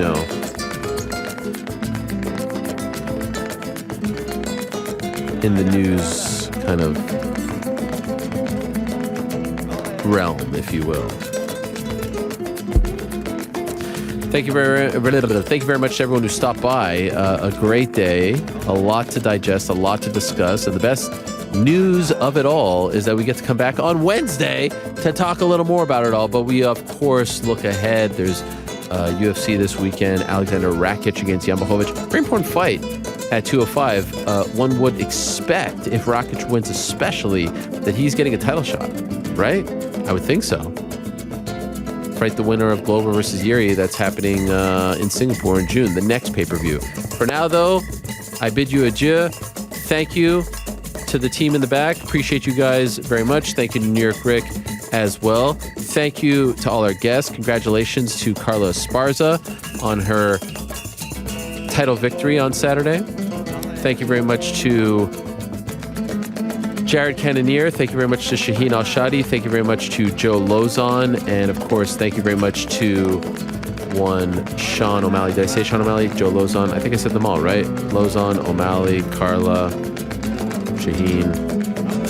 I said them all. Did I not say them all? I think I said them all. Also, Anderson Silva fighting this weekend as well. That's going to be crazy. We'll talk about that on Wednesday. Back on Wednesday, same time and place until I say peace. I'm out of here.